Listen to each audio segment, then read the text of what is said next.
Okay, so the one thing that we heard about the movement of Russian troops into eastern Ukraine in February of 2022 was it was unprovoked. Here's a selection of what we know about that. The Russian military has begun a brutal assault on the people of Ukraine without provocation, without justification, without necessity.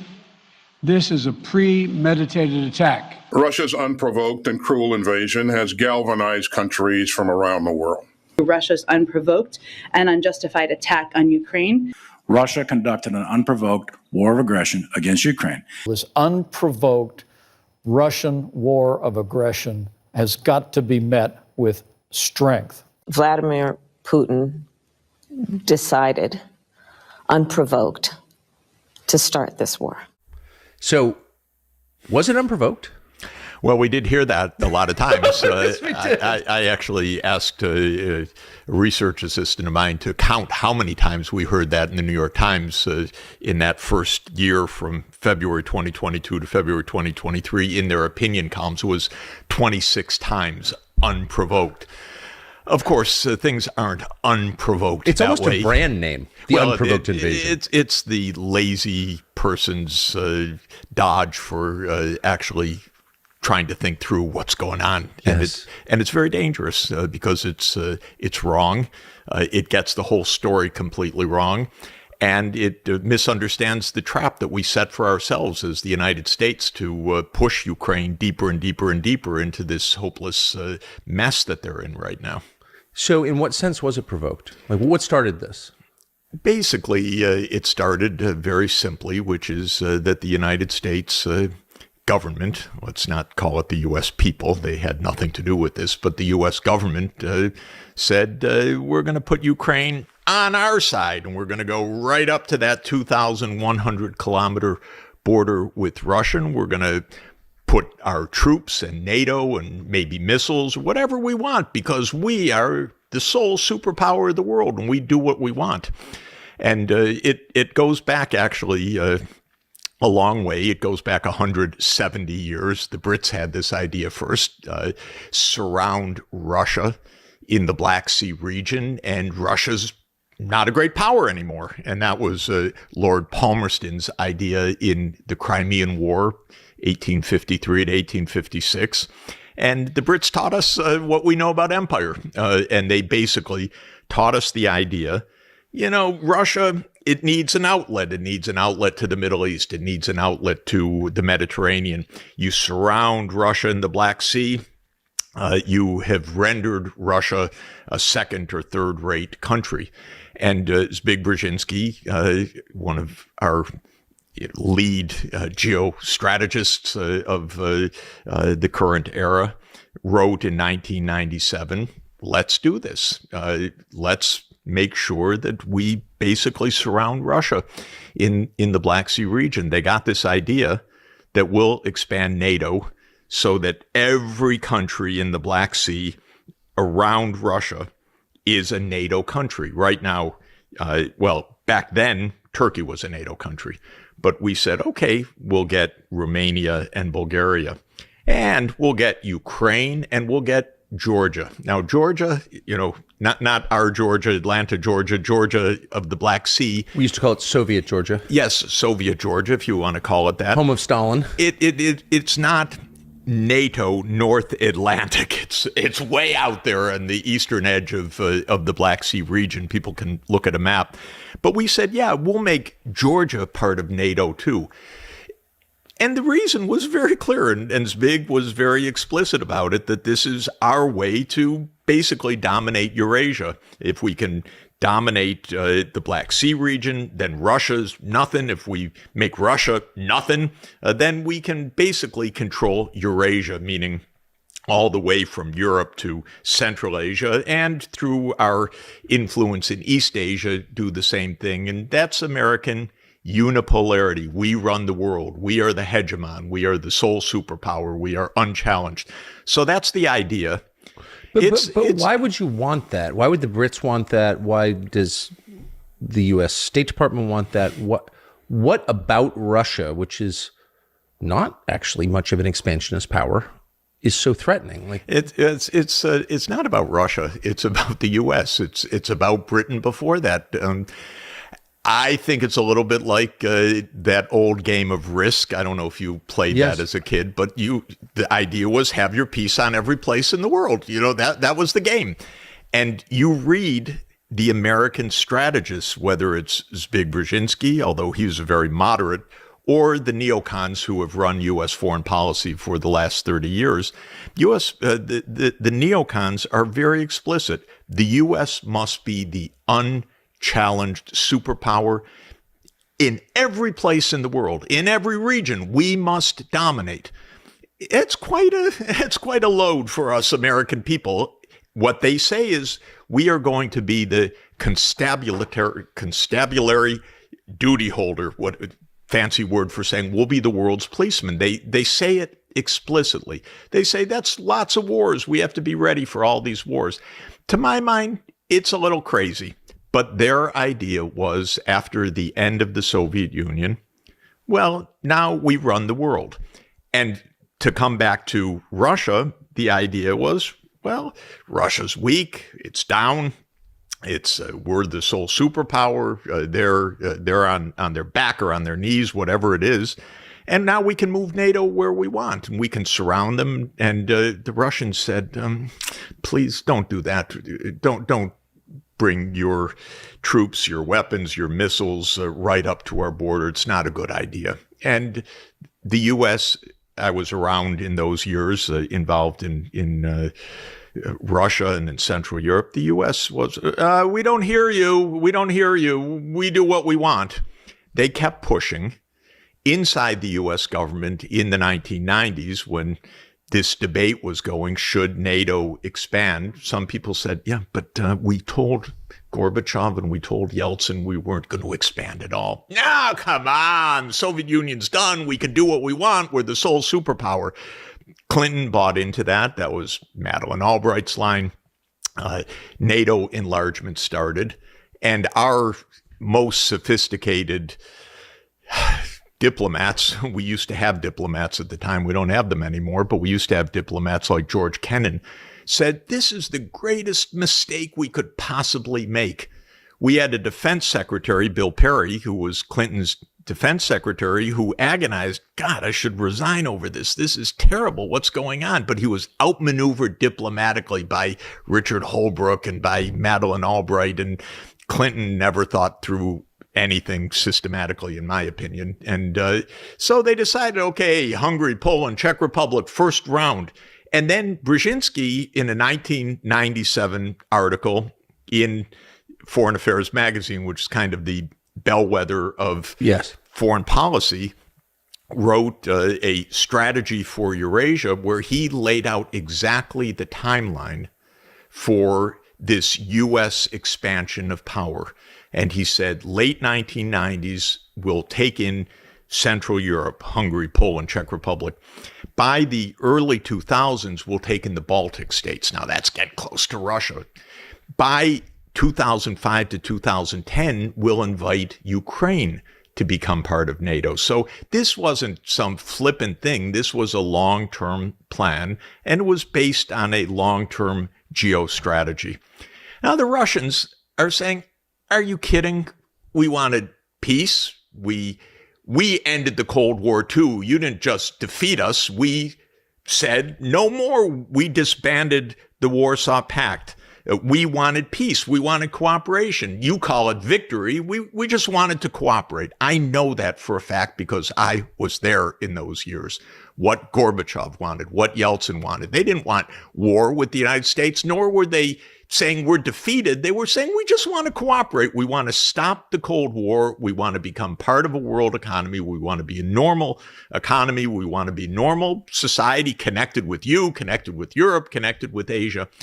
And the U.S. said, we get it. We won. You do everything we say, and we determine how the pieces are going to go. So in the early 2000s, Putin comes in. First business for Putin was good cooperation with Europe. Yes. You go back to the early 2000s. Again, I know the people. I watched closely. I was a participant in some of it. Putin was completely pro-Europe. Yes. And pro-U.S., by the way. I know. And we don't want to talk about this. We don't want to admit it because we don't want anything other than unprovoked. So everything is phony, what we say. Everything is a lie. But just to say, the U.S. kept doing unilateral things that were really outrageous. In 1999, we bombed Belgrade for 78 days. Bad move. Absolutely. We bombed a capital of Europe for 78 days. Looking back, what was the point of that? The point of that was to break Serbia in two, create a new state, Kosovo, where we have the largest NATO military base in Southeast Europe. We put Bondesteel base there because we wanted a base in Southeastern Europe.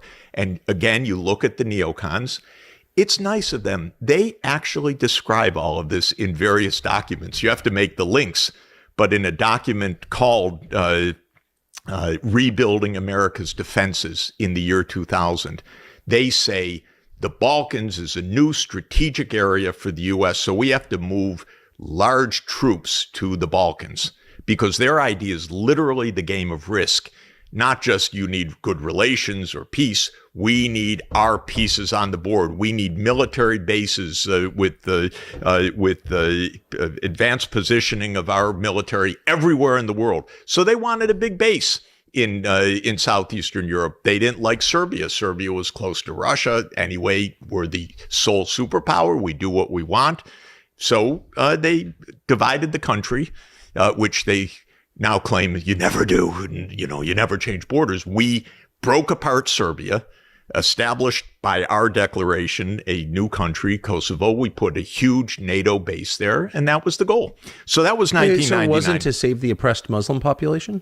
Excuse me? It wasn't to save the oppressed Muslim population? It was very, very much to save the military-industrial complex to have a nice location in Southeastern Europe. We killed all those people, wrecked the city. It was a little bit sad, but we do lots of sad things and lots of destructive things, lots of wars. We're the country of perpetual war. We don't look back. We're not even supposed to talk about this because this was unprovoked, remember? So in 2002, the U.S. unilaterally pulled out of the anti-ballistic missile treaty. Unilaterally. Well, that was one of the stabilizers of the relationship with Russia, and it was one of the stabilizers of the global nuclear situation, which is absolutely dangerous. And the U.S. unilaterally started putting Aegis missiles into first Poland, then Romania. And the Russians are saying, wait a minute, what do we know you're putting in this? You're a few minutes from Moscow. This is completely destabilizing. Do you think you might want to talk to us? So then comes 2004, 7 more countries in NATO, Latvia, Lithuania, Estonia, Romania, Bulgaria, Slovakia, and Slovenia. Now, filling in the Black Sea, Romania and Bulgaria. Suddenly, they're now North Atlantic countries, but it's all part of this design, all spelled out, all quite explicit. We're surrounding Russia. In 2007, President Putin gave a very clear speech at the Munich Security Conference. Very powerful, very correct, very frustrated, where he said, gentlemen, you told us in 1990 NATO would never enlarge. That was the promise made to President Gorbachev, and it was the promise made to President Yeltsin. And you cheated. And you repeatedly cheated. And you don't even admit that you said this, but it's all plainly documented, by the way, and as you know, in 1,000 archival sites, so it's easy to verify all of this. James Baker III, our Secretary of State, said that NATO would not move 1 inch eastward. And it wasn't a flippant statement. It was a statement repeated and repeated and repeated. Hans Dietrich Genscher, the foreign minister of Germany, same story. The Germans wanted reunification. Gorbachev said, we'll support that, but we don't want that to come at our expense.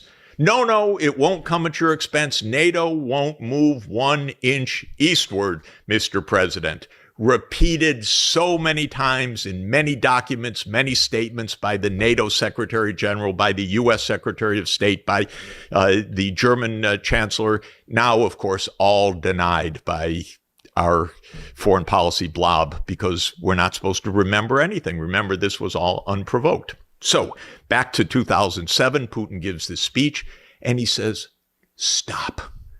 Don't even think about Ukraine. This is our 2,100 kilometer border. This is absolutely part of the integrated economy of this region. Don't even think about it. Now, I know from insiders, from all of the diplomatic work that I do, that Europe was saying to the U.S., European leaders, don't think about Ukraine, please. This is not a good idea. Just stop. We know from our current CIA director, Bill Burns, that he wrote a very eloquent, impassioned, articulate, clear, secret, as usual, memo, which we only got to see because WikiLeaks showed to the American people what maybe we would like to know once in a while, but we're never told. Like what our government's doing. What they're doing and how they're putting us at nuclear risk and other things. Okay, this one did get out. And it's called Niet means Niet, no means no. And what Bill Burns very perceptively, articulately conveys to Condoleezza Rice and back to the White House in 2008 is Ukraine is really a red line. Don't do it. It's not just Putin. It's not just Putin's government. It's the entire political class of Russia. And just to help all of us as we think about it, it is exactly as if Mexico said, we think it would be great to have Chinese military bases on the Rio Grande. We can't see why the U.S. would have any problem with that. Of course, we would go completely insane. And we should. And we should, of course. The whole idea is so absurdly dangerous and reckless that you can't even imagine grown-ups doing this. So what happens is, for what I'm told by European leaders, and by long, detailed discussion, Bush Jr. says to them, "No, it's okay. Don't worry. I hear you about Ukraine." And then he goes off for the Christmas holidays and comes back, whether it's Cheney, whether it's Bush, whatever it is, says, NATO's going to enlarge to Ukraine. And the Europeans are shocked, pissed. What are you doing, So George? Bush did not make that decision. Bush did not make the decision? Right. I mean, if I'm hearing what you're saying. I'm saying? Yeah. No, Bush did make the decision. Okay, but what I'm saying is he had told the Europeans, I hear you, I'm not going to do it. But it sounds like he was influenced by the people around him. That could be. Yeah, I don't know whether it was CIA or whether someone explained to him or whether someone said, George, Mr. President, this is a long-standing project. It's not something for a European country to object to. I don't know what happened there, but what I do know is that he came back and told the European leaders, no, we're doing it. They said, no, we're not doing it. And then they had the NATO summit in Bucharest, and this was 2008. And the Europeans, Chancellor Merkel, the French president, all of them, George, don't do this. Don't do this. This is extraordinarily dangerous. This is really provocative. We don't really need or want NATO right up to the Russian border. Bush pushed. This is a U.S. alliance fundamentally, and they made the commitment Ukraine will become a member of NATO. The dodge was, okay, we won't give them exactly the roadmap right now, but Ukraine will become a member of NATO. Because in those days, the U.S. and Russia met in a NATO partnership, even then, Putin was there the next day in Bucharest saying, don't do this. This is completely reckless. Essentially, this is our fundamental red line. Do not do this. The U.S. can't hear any of this. This is our biggest problem of all, because the neocons who have run the show for 30 years believe the U.S. can do whatever it wants. This is the most fundamental point to understand about U.S. foreign policy. They're wrong. They keep screwing up. They keep getting us into trillion-dollar-plus wars. They keep killing a lot of people. But their basic belief is the U.S. is the only superpower. It's the unipolar power, and we can do what we want. So they could not hear Putin. Even that moment, they couldn't hear the rest of the Europeans. And by the way, they said Georgia would become part of NATO. Again, the only way to understand that is in this long-standing Palmerston-Brzezinski theory. This isn't just haphazard. Oh, why don't we take Georgia? This is a plan. Okay, the Russians understand every single step of this. So another thing goes awry. What goes awry? The Ukrainians don't want NATO enlargement. The Ukrainians don't want it. They're against it. The public opinion said, no, this is very dangerous. Neutrality, it's safer. We're in between East and West. We don't want this. So they elect Viktor Yanukovych, a president that says, we'll just be neutral. And that's absolutely the U.S.'s, oh, what the hell is this? Ukraine? They don't have any choice either. So Yanukovych becomes the enemy of the neocons, obviously. So they start working, of course, the way that the U.S. does. We got to get rid of this guy. Maybe we'll elect his opponent afterwards. Maybe we'll catch him in a crisis and so forth. And indeed, at the end of 2013, the U.S. absolutely stokes a crisis that becomes an insurrection and then becomes a coup. And I know, again, from firsthand experience, the U.S. was profoundly implicated in that. But you can see our senators standing up in the crowd like if Chinese officials came to January 6th and said, yes, yes, go. You know, how would we like it if Chinese leaders came and said, yeah, we're with you 100%. American senators standing up in Kiev saying to the demonstrators, we're with you 100%.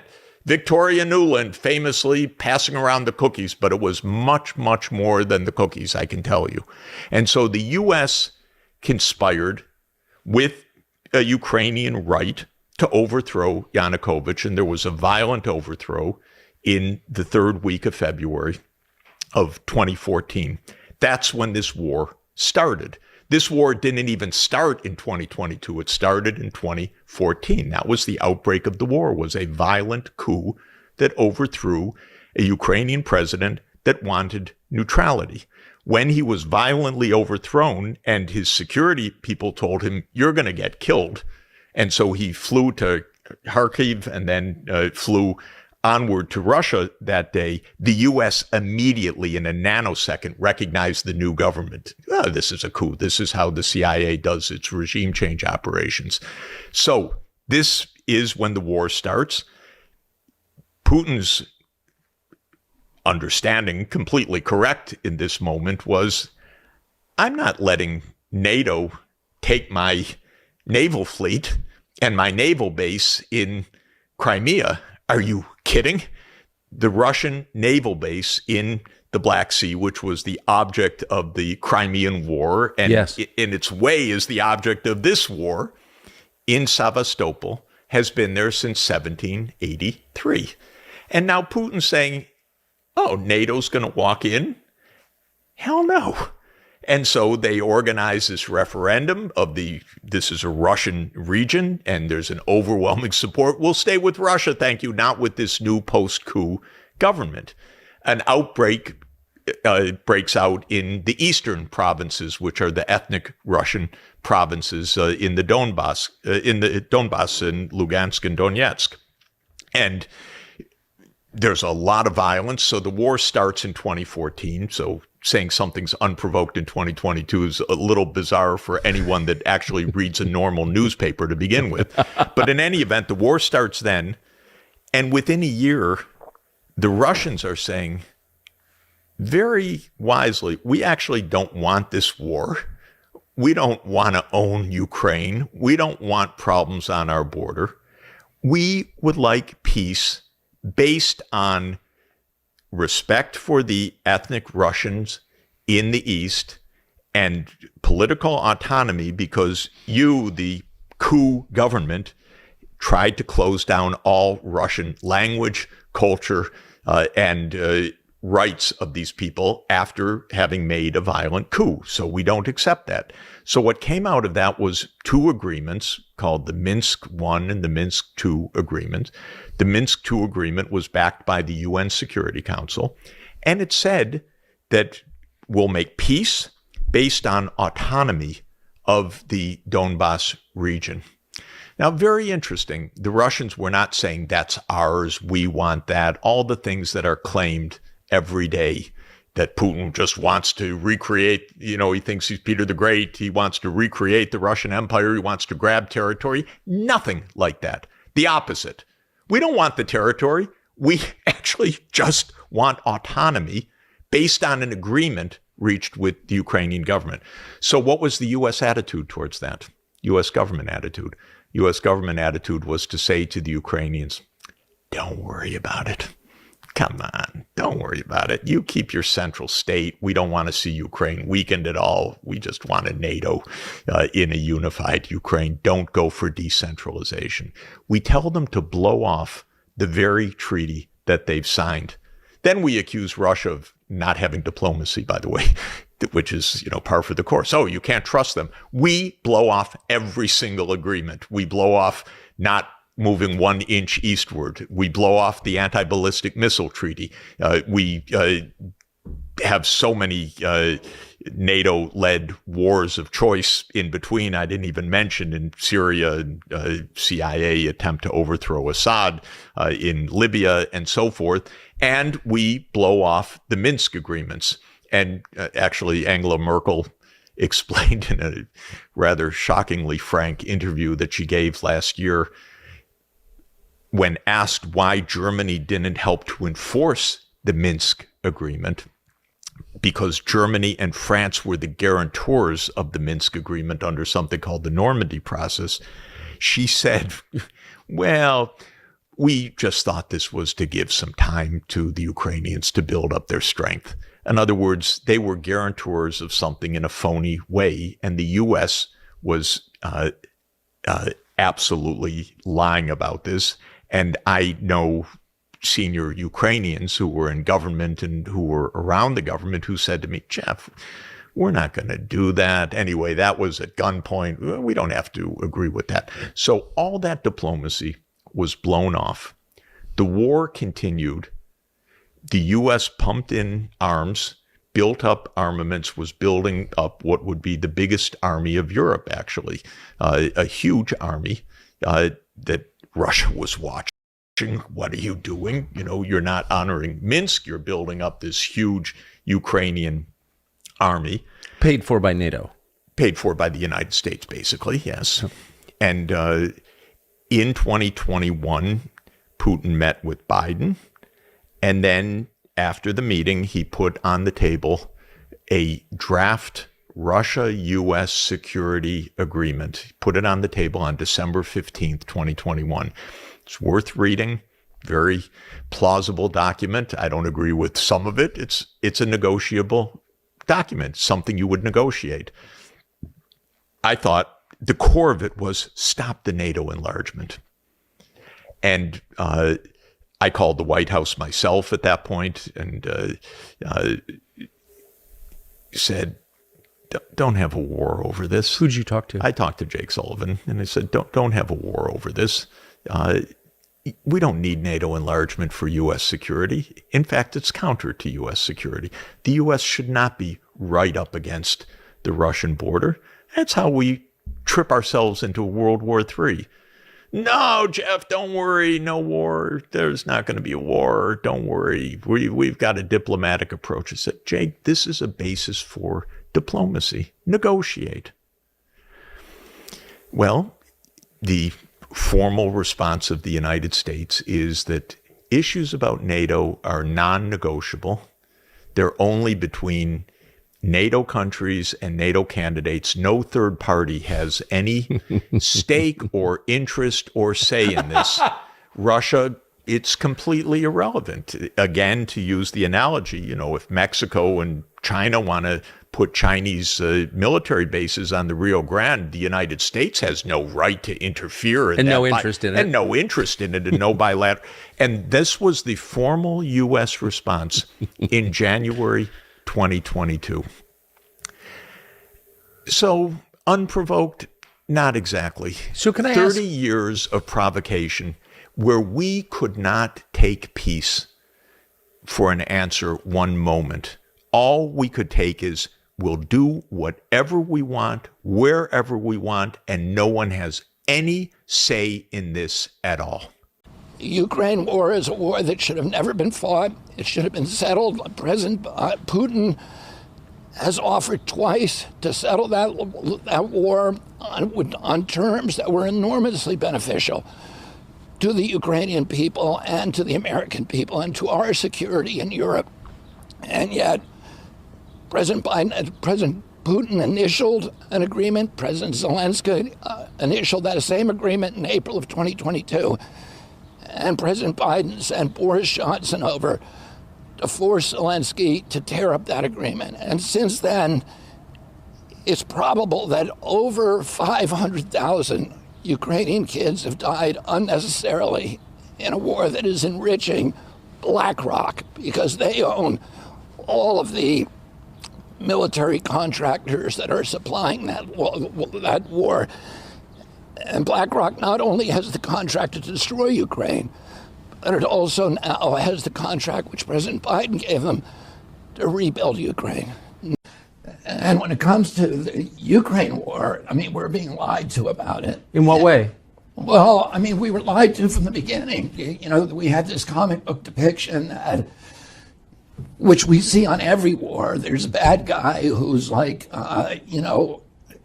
unspeakably evil. Yes. Who's planning world conquest or a terrorist attack on on America, and we have to be the good guys and go in and stop it. And the background of the Ukraine war is much more complex than that. The U.S. has been involved, and particularly the neocons in the White House. I wouldn't say particularly. I'd say a group of people that are known as neocons since 2001 have been talking about putting NATO in Ukraine. Now, and I'll give you the background. In 1992, the walls came down and the Soviet Union collapsed. Gorbachev went to Tony Blair and to President Bush, who were the UK and US presidents at that time, and said, I'm going to do something extraordinary that basically is going to have the rest of Russian history branding me as a traitor to my country. I'm going to withdraw 400,000 Soviet troops from East Germany, and I'm going to allow you to reunify Germany under NATO troops. So you're going to move NATO troops, a hostile force, into our barracks and our bases. I'm going to do that. And the only commitment I want from you is that once I allow Germany to reunify, to become part of NATO, that you will never move NATO further to the east, because we're going to now release all of these Soviet states that were part of the Soviet Union.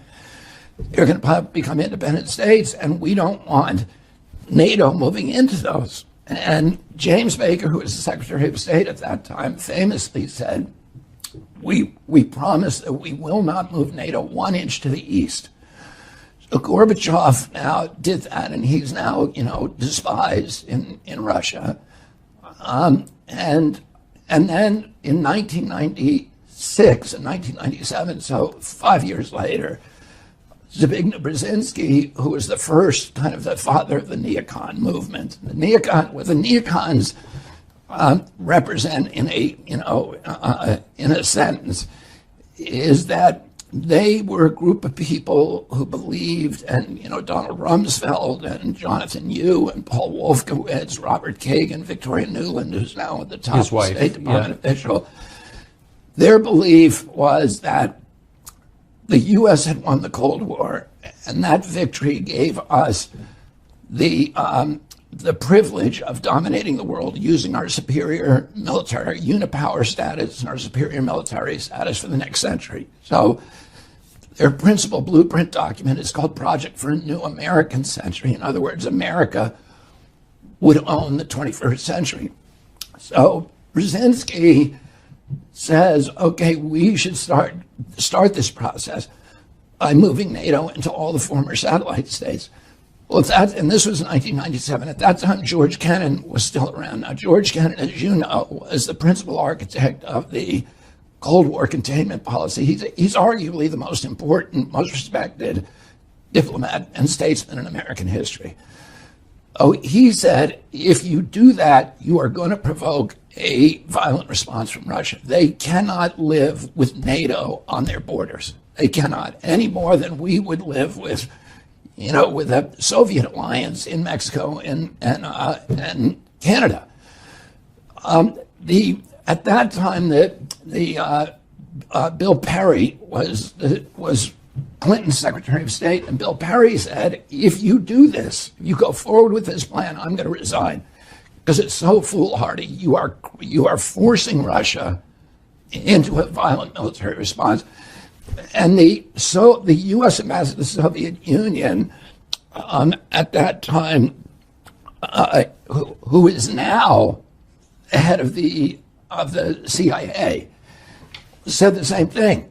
It's the worst mistake America can make to move NATO to the east. So we went ahead and did it. We moved it not 1 inch, but 1,000 miles, 14 countries, and then we put nuclear-ready missile launchers, Aegis missile systems, which are made by Lockheed and can take Tomahawk missiles 12 minutes from Moscow.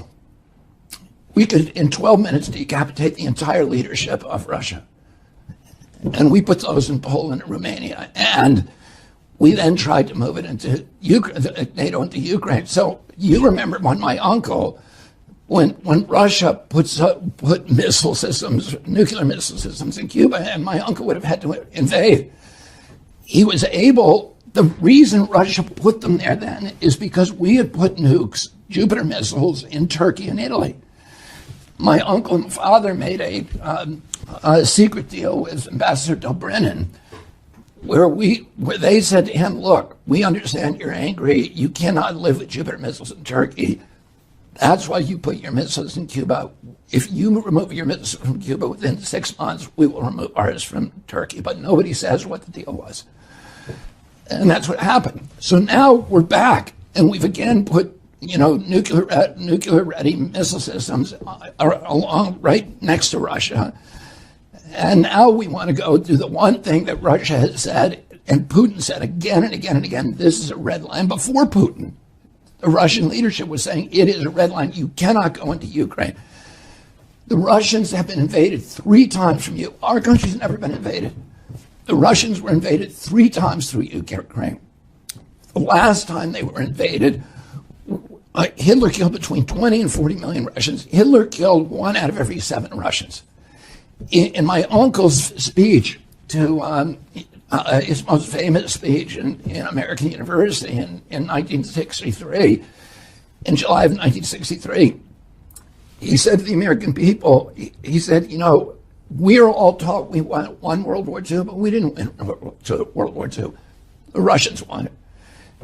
And the sacrifice they made to destroy Hitler was beyond anything Americans can imagine. He was trying to tell the American people, you have to put ourselves in their position, and understand what they're doing. And he said, a third of the country was leveled. Every city, the forests burned, the cities were leveled, the forests and fields burned. Imagine if that happened from the coast, the east coast of the United States, to every city, forest, and field from here to Chicago. That's what the Russians put up with. Oh, we have to understand this, that Ukraine is a red line. The invasion came through Ukraine, and they can't live with it. It's a security issue for them that is almost beyond our comprehension. And so, we've had... But so that suggests the point is war with Russia. The point was war with Russia. And in fact, the neocons said that again and again, that and Biden, when he was and let me get back to that, okay, because that is absolutely true.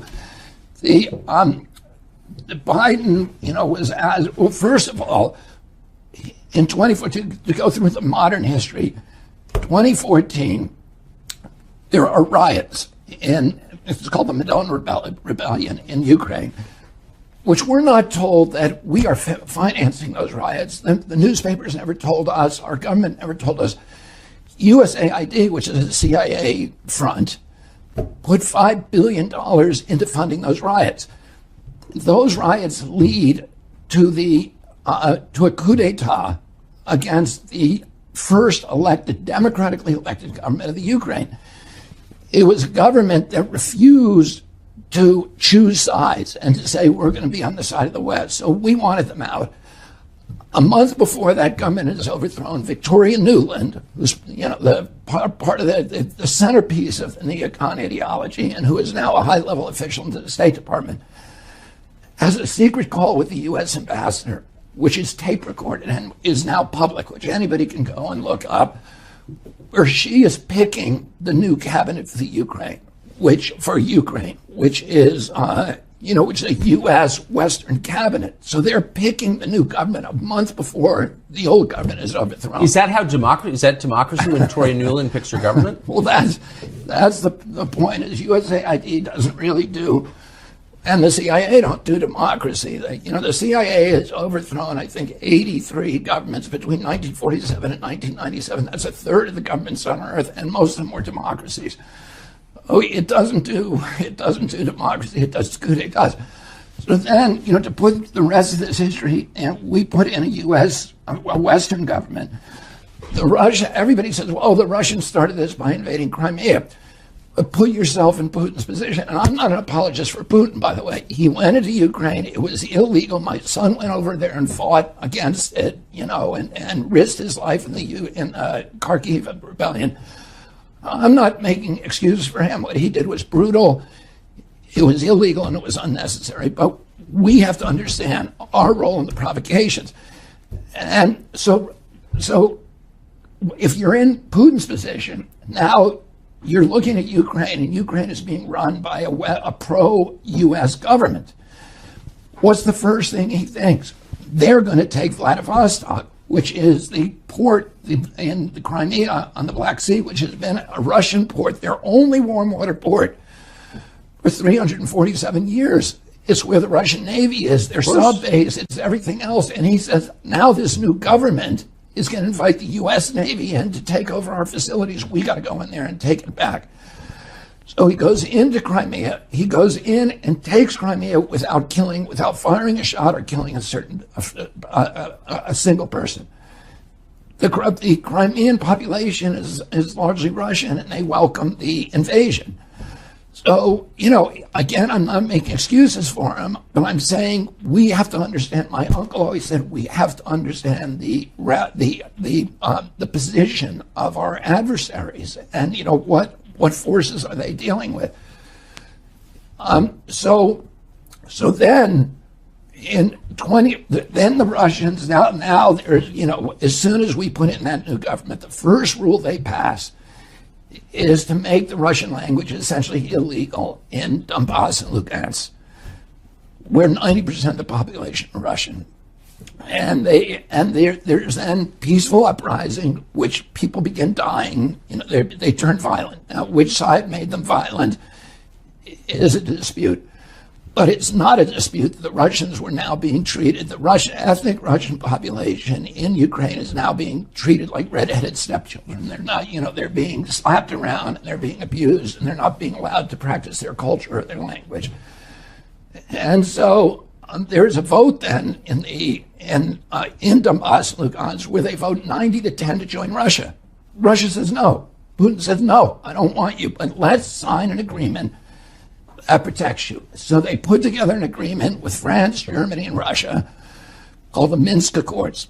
The Minsk Accords say leave Donbass and Lugansk as part of Ukraine, but make them semi-autonomous so they can speak their own language, and so the Russians who live there are going to be protected from violence by the government. and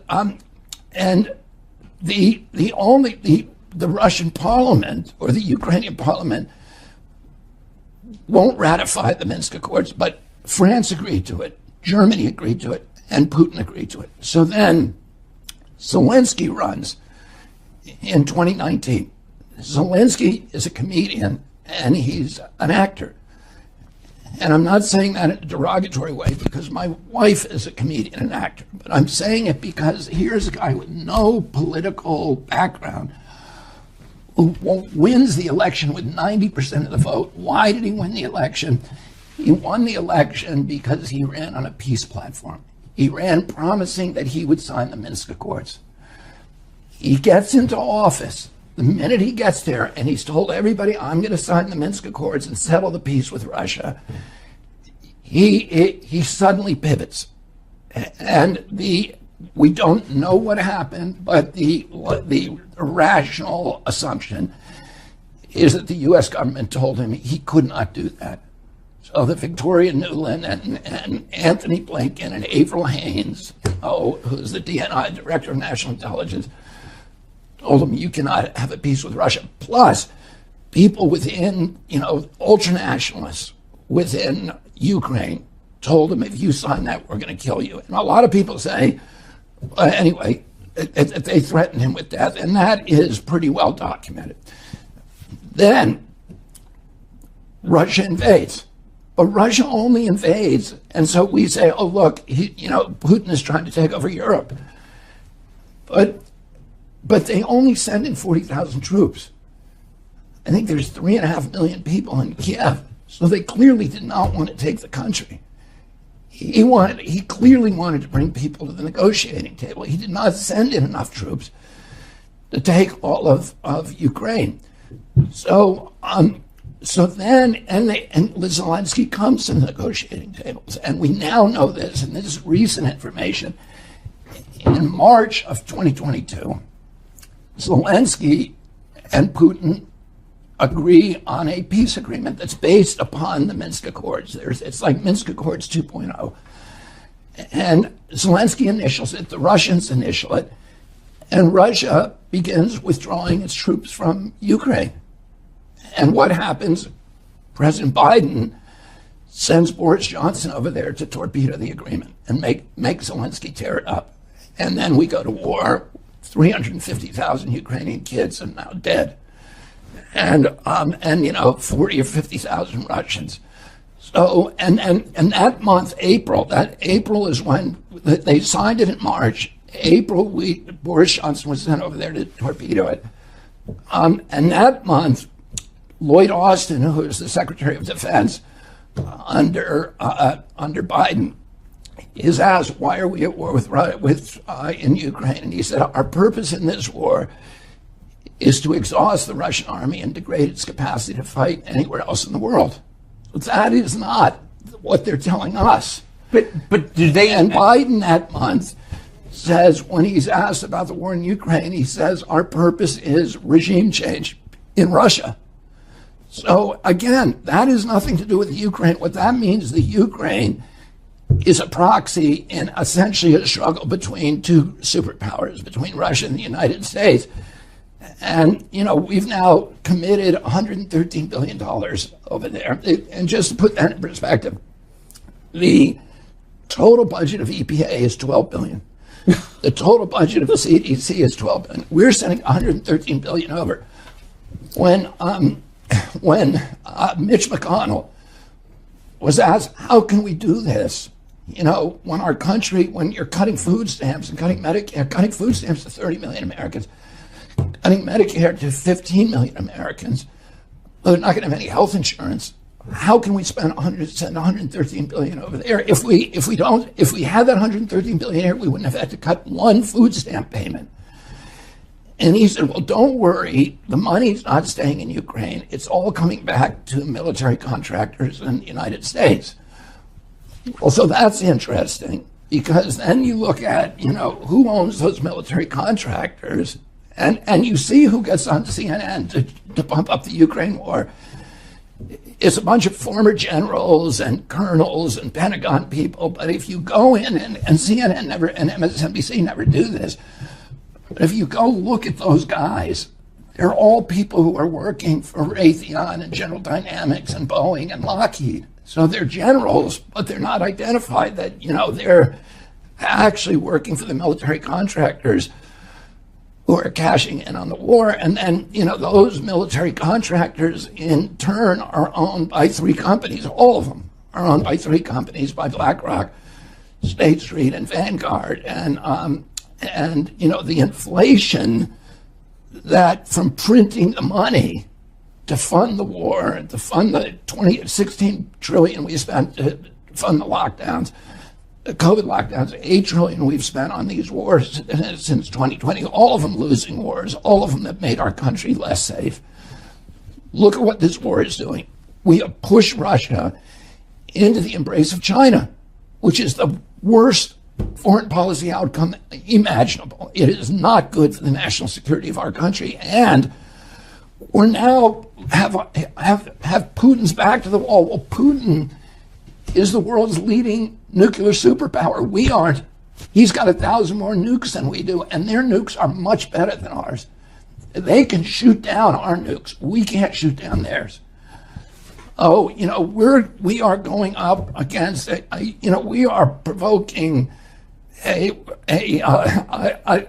confrontation that could very easily lead to nuclear war. And I've talked to. Wait, can I ask you to pause there for a second? Yeah. Everything you've said is checkable and rational, and you're extrapolating out toward the future, which is easy to envision. Like, I don't understand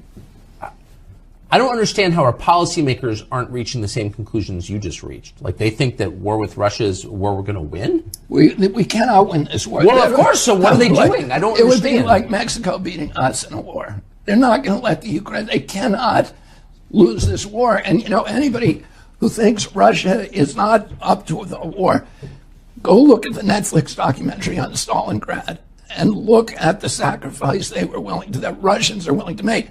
Putin today, we thought this was going to hurt him. He's more popular than he's ever been. All the U.S. polling firms show him polling at 90% popularity. And in Russia. In Russia, the Russians are supporting him. And he also, we were going to break him with the sanctions. We did the opposite. We made him more powerful. He's now insulated from the trade and the international banking system. He's now got this great trade agreement with China. He's now, engineering the creation of BRICS, which has 40 leading nations around the world turning against the U.S. currency as a reserve currency and adopting his petrocurrency or the Chinese currency. That is the worst threat to the United States. That will if we lose that status as the world's reserve currency, the Great Depression will look like a cakewalk. So I agree with all of that, and all of it. Your position to my ears sounds moderate and obvious. I just don't understand how the Secretary of State, how the president, how his competent advisors can't have reached the same conclusions. Like, what are they thinking? Unfortunately, I think, and I share your sense of mystery about that, but I don't, because what you're saying is not crazy. It's not like some far out theory. The only way I can explain it, and I'm not, I don't like to look in other people's heads and tell why they're doing one thing or another.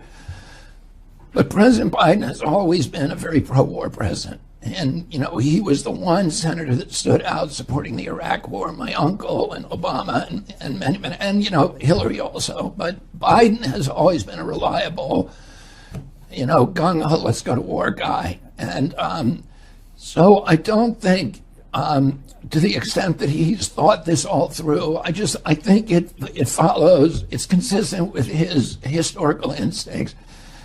And then he's surrounded by people who are, these are the same people who got us in the Iraq war. I know. Look at what happened. Putin must not win. That would show that aggression works and force is rewarded. It would be dangerous for our own security and for the whole world. So we must sustain and step up our support for Ukraine. So now NATO is responding to Putin's response, to their response. You see how this goes, this escalation? So when Putin uses the word existential, an existential threat, he means a threat to the very existence of something. In this case, a threat to the existence of Russia. The threat to Russia's existence is NATO, walking right up to their doorstep. Now, a few weeks ago, NATO posted a tweet saying, "We never made a deal with Russia. We never told them that we wouldn't expand. We never put that in writing. We're a defensive organization that is totally peaceful, and we have every right to expand." Well, that, of course, was an absolute lie, and now we have confirmation that it's a lie. Newly unearthed documents from the year 1990 from then U.S. Secretary of State James Baker put it in writing, sending a letter to Gorbachev in Russia saying, quote, "NATO won't expand even 1 inch to the east, and you have our assurances of that." Boom! In writing. So NATO lied to all of us. Here you have the de facto head of NATO saying he won't expand 1 inch. You don't have to worry about it. And just look at that expansion to Russia's doorstep. This is a crazy time lapse showing just how far and how fast NATO has marched. Not only has NATO expanded, but they've quite literally surrounded Russia. This is not going to end well. Now we need to look at the North Korean piece of this, and it's often overlooked how deep these alliances are. Putin's recent pact with Kim Jong-un ramps up the stakes even further. And this isn't, guys, just some posturing here. This agreement strengthens military ties, nuclear energy ties, sending uranium to North Korea, and could even see advanced weapon systems in Pyongyang, a direct counterbalance to the United States' presence in South Korea. And, by the way, Putin threatened South Korea this past week. Putin warned South Korea that arms deliveries to Ukraine would be a, quote, very big mistake, and that Russia, quote, reserves the right to supply weapons to other regions in response, meaning that if the West arms Ukraine, Russia arms North Korea, and you'd be making a huge mistake if this happens. He basically said, don't try it, I'm not bluffing. We're at a very perilous precipice right now. Putin's warnings cannot and should not be dismissed. He's aligning military might with strategic partnerships and has set clear red lines that NATO and the West cannot afford to ignore. They can't afford to ignore these signals or misrepresent them as mere saber rattling. He doesn't bluff. As Nigel Farage said, if you poke the bear, you're going to get attacked. And the moral of the story is if you poke the Russian bear with a stick, don't be surprised when he reacts. So, guys, guys, go back 22 years. Putin told me, and I checked, I think it's true, that he, in Clinton's final days, asked Clinton if Russia could join NATO, which seems almost by definition like a victory. Yeah. NATO exists as a bulwark against Russia. If Russia wants to join the alliance, then you've won, right? Why would the U.S. government have turned that offer down? And do you think that is real? Russia and actually Europe used to want, before Europe was completely a kind of vassal province of the United States government, wanted what they call collective security, which was, we want security arrangements in which one country's security doesn't ruin the security of another country.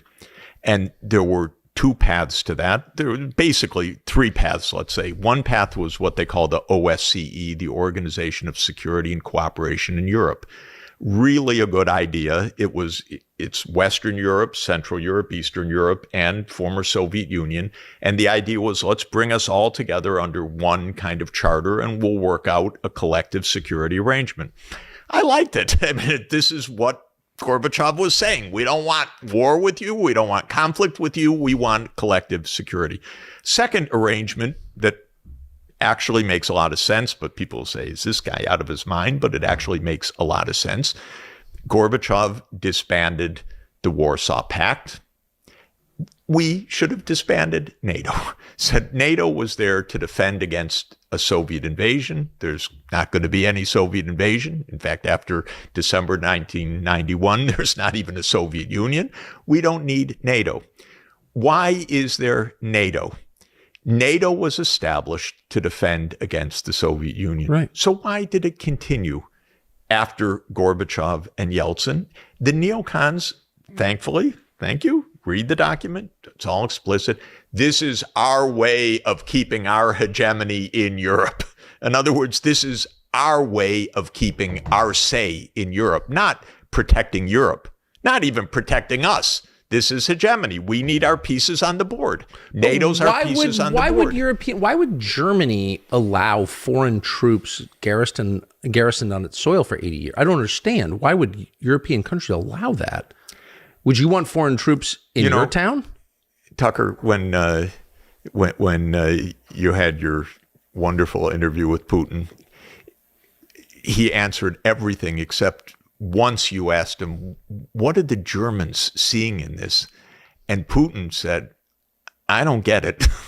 And I thought, oh my God, thank you. I don't get it either. Is it just broken by war guilt? Is it masochism? I mean, honestly, no, it's not masochism. It's not war guilt. There are basic mechanisms that I don't understand truly after being around more than 40 years in this and knowing all the leaders, and I know Schultz and I know others. I don't understand it, but when the U.S. has a military base in your country, it really pulls a lot of the political strings in your country. It really influences the political parties. It really pays. I know I'm naive. In other words, the Germans are not, they're not free actors in this. That's the point. If men with guns showed up in your apartment in New York and just camped out there, you probably wouldn't really be the head of your household anymore, would you? It's probably true. But, your question of why would the Germans want this? It's the same question of after the U.S. blew up the Nord Stream pipeline, why wouldn't the Germans have said before or after, why did you do that? This is our economy you just blew up. But they don't. And so they're so subservient to the U.S. interests. It's a little hard to understand because it makes no sense for Europe. But like you said, there are armed people in your house. Maybe that's the bottom line. I've spoken to European leaders who have said to me, I can't quote it because it's so shocking, and I won't quote it because it was said confidentially, but basically, they don't take us seriously in Washington. And I said, yes. I didn't say it was the bubble over my head speaking to a European leader, but maybe if you pushed a little bit, you would be taken more seriously, not in this way of just defeat. But it was said to me in such a sad way. I just felt, oh God, don't tell me that. You're a leader in Europe. But we're occupying their country with soldiers and guns. How could we take them seriously? They're a bitch. I mean, honestly. No, I don't know. It's really sad, and it's doing a lot of damage to. It's doing huge damage to Europe. It's destroying Ukraine, by the way. That's the first point. It's destroying Ukraine. It's doing a lot of damage to Europe. It's wasting a hell of a lot of lives and money in the United States, which the neocons don't count. And almost nobody stands up and talks about it. And your first question about being unprovoked, we even have a story about it. The story's complete bull. It's complete nonsense. It's for people who don't want or don't want to remember anything before February 24th, 2022. But there's a whole long history to this that's absolutely kind of absurd and tragic. I mean, it's absurd. It's utterly tragic. 500,000 Ukrainians dead for nothing. Do you think that's the number? I think that's probably the number, yeah. That's the best number that I know. I mean, we talked about this last night at dinner, but one of the most shocking things, just as someone who lived in Washington, to me, is if you ask any of the senators, as I have, who voted to keep this war going with U.S. tax dollars, how many of your beloved Ukrainians have been killed? They have no idea, and they have no interest in knowing. And they don't care at all. And sometimes they say they don't care. Mitt Romney said, it's greatest bargain, no American lives. Dick Blumenthal said the same thing, basically. This is a great bargain, no American lives. But isn't that evil? I mean, at some point, it's certainly hypocritical. They're telling us we're doing this for Ukraine, for our friends in Ukraine, the standard bearers of democracy. But also, don't you have an obligation to kind of care about the people you kill? I think so. You think so. I think Americans think so. I don't think that the security apparatus thinks so, because the security state, you got to be tough to play that game of risk. You got to know, is there going to be some collateral losses?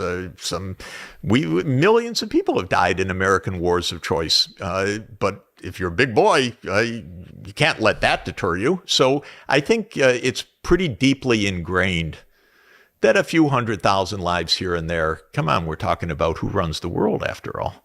It's really, really dark. I think it's extraordinarily reckless. Just to circle back, but also, look, if the pretext for all of this is some sort of moral authority, we're for democracy, they're for authoritarianism. This has nothing to do with morality. This has nothing to do with morality. It has nothing to do with Western values. It has nothing to do with American values. It doesn't even have to do with American interests from what I can see, although It says that they say that American interests are at stake.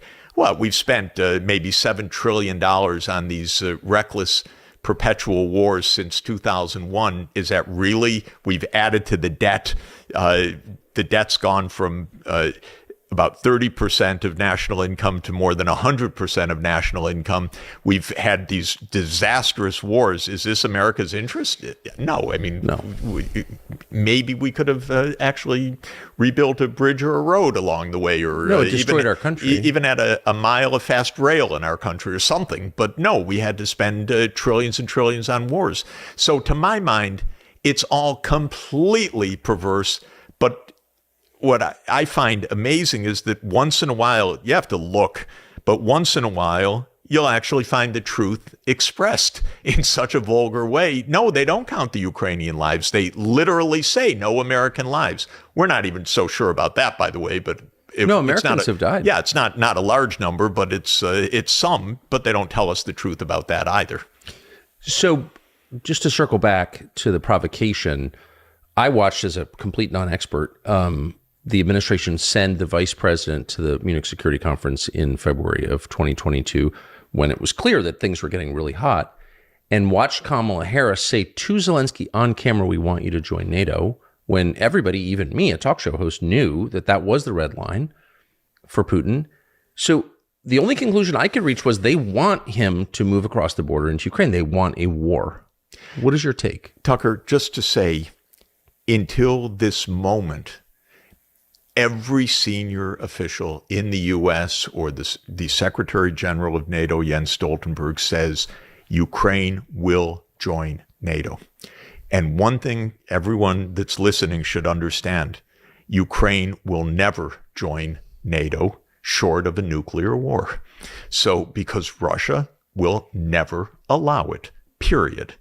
So every time we say it, all we mean is the war continues and more Ukrainians are destroyed. And we're willing to risk nuclear conflict. And some people definitely are, because they're idiots. Really, because my resentment gets very high when we reach that level. But we hear talk about nuclear war these days. We hear we're not going to be blackmailed by this nuclear threat and so forth. Well, God damn it, you better be worried. We're talking about a counterpart that has 6,000 nuclear warheads. We have 6,000 nuclear warheads. We have a lot of crazy people in our government. I know it. I'm adult enough to know, over 44 years of professional life, that there are a lot of intemperate people in our country. We have a lot of allies that say, oh, we can do this. We have a president of Latvia tweeting or Xing or whatever the verb is these days, Russia delenda est. In other words, Russia must be destroyed, playing off of the old Cato the Elder, Carthago delenda est. Carthage must be destroyed. Honestly, a president of a Baltic state tweeting that Russia must be destroyed, this is prudent, this is safe, this is going to keep your family and my family safe. Are we out of our minds? And all through this, Biden hasn't called Putin one time. And I speak to very senior Russian officials. You speak to the most senior Russian official. They say, we want to negotiate. Of course, we'll talk. Zelensky, quote unquote, made it illegal. And the United States says, well, we won't do anything that the Ukrainians don't want. This is insane, by the way, as if this is really between Ukraine and Russia. This is about the United States and Russia. This, everybody should understand. This isn't even about Ukraine and Russia. This is about the U.S. being in Ukraine and Russia. So the ones that need to talk are Biden and Putin, period. And I keep saying, if I may say it again just now, I keep saying to Biden, if you want to use my Zoom account, please use it. I'll lend you my phone. You make the call. Start negotiations. I don't like my family being at risk of nuclear war. Why won't they? Because they believed up until now, I think they can't quite believe it now, they believed up until now that they would get their way through bluff or superiority of force or superiority of finance. They gambled because they were gambling with someone else's lives, someone else's country, and someone else's money, our money, taxpayer money, but they were gambling not with their own stakes, but they were gambling. They're not very clever. They gambled wrong all along. Putin said no. For us, this is existential. For you, it's a game, apparently the game of risk. You need your piece on that board, as if American NATO forces in Ukraine is somehow existential for the United States as opposed to a neutral Ukraine. And they thought that they would get their way. And I spoke with senior officials all along who just thought Russia won't object or can't object, or will be pushed aside, or will fall to its knees with U.S. financial sanctions, or will succumb to the U.S. HIMARS and ATACMS. Just one absolutely naive idea after another. But you might ask me, how can they have such naive ideas? Well, that was my question, yes. And I'm sorry to put words in your mouth, but I would say, well, I'm old enough to remember Vietnam. I'm old enough to remember trying to overthrow Bashar al-Assad. I'm old enough to remember Libya. I'm old enough to remember Afghanistan. We screw up nonstop. This is not clever, what we're doing. But the people, what's so interesting, so you've been an academic your whole life. I think you're one of the youngest tenured professors at Harvard, but you've also been, I think uniquely, a diplomat, on and off, mostly on, for decades. So you know the people who are making U.S. foreign policy personally well. And the quality of the person engaged in that seems to have declined just dramatically. I think that's true, by the way. I think it's true in general of American politics. Maybe it's an illusion, but when I was a kid in college, I did my summer internships in my senator's office, Senator Phil Hart. He was a man of great integrity, of great intelligence. He was a Democrat, but he had lots of Republican friends and colleagues. There were big people there, and they were serious people.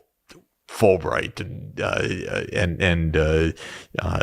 Frank Church, and really wonderful, impressive people. Chuck Percy, Lugar, really impressive people who wanted the U.S. to do right, to do good. And I admired them, and it was on both sides of Republican and Democrat. And you feel it's not like that right now. It's really not like that right now. And I don't see it. I don't see wise people on either side. I hate to say that. Yeah. I don't think it's a partisan divide. They all seem crazy and dumb to me. We chatted. Rand Paul's the only one for me that makes sense on foreign policy right now. He says, "Stop this! There's so many damn wars. It's putting us at incredible risk." But you don't hear the Democrats. They line up 100% for more military spending, continue the war. We have people that completely shock me that are saying these stupid things about no U.S. lives, as if Ukrainian lives don't matter. Nobody wants to talk about negotiation. No one says anything honest. No one even wants the truth out of the White House or the executive branch, which is another role of Congress, which is don't take us for a ride. We're an independent, separate, equal part of government. And it used to be that Congress kind of resented when the executive branch lied to it. Yes. You don't see that They resentment. crave the lies. You don't see that resentment. You see partisanship. If it's a Republican president, then the Democrats go after him. If it's a Democratic president, Republicans. But nobody from one's own party even tells their president, stop bullshitting us. Yes. And that's very serious. Well, and these are not small lies. So the two of the biggest lies are that Ukraine can win, whatever that means, never defined, push Russia back to its January 2022 border, and two, that Ukraine will join NATO. And neither one of those things is true. They're not only not true, if you are able to watch you or someone outside the mainstream, it becomes obvious that these aren't true. But if you follow Admiral Kirby in the White House every day, He's a liar. lying with a smirk on his face, which I can't stand because he can't even control his smirk because he tells us, I'm lying, as he's talking. It's unreal. But if you read the New York Times, which is sad and pathetic, you won't know. But if you actually listen to any independent outlets, which I do because I'm traveling in the world most of the time, actually, not in the U.S., you know that these things are obvious. Someone asked me a couple days ago, Ukraine's getting blasted on the battlefield now. Some days are 1,500 dead, typical 1,000 dead. Russia has air superiority, artillery superiority, missile superiority, everything. And the Ukrainians are getting blasted. And now the U.S. press is reporting, the Ukrainians are, falling back, and the tone has suddenly changed. So someone asked me a couple of days ago, why did this sudden change on the battlefield occur? And I said, excuse me? He said, yeah, why did this sudden change? I said, there's no sudden change. This whole trend has been obvious for more than 2 years. We're in a war of attrition, and the bigger party is blasting the hell out of the smaller Much bigger one. party. Much bigger Exactly. party.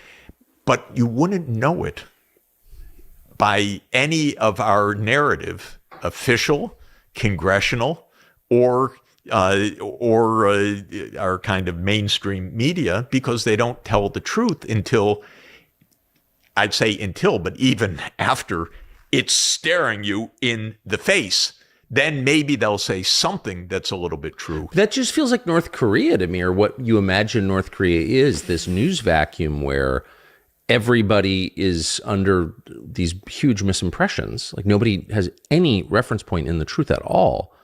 People don't even know they're being lied to. You travel constantly. Is this the most sort of cut off country from an information perspective in the world?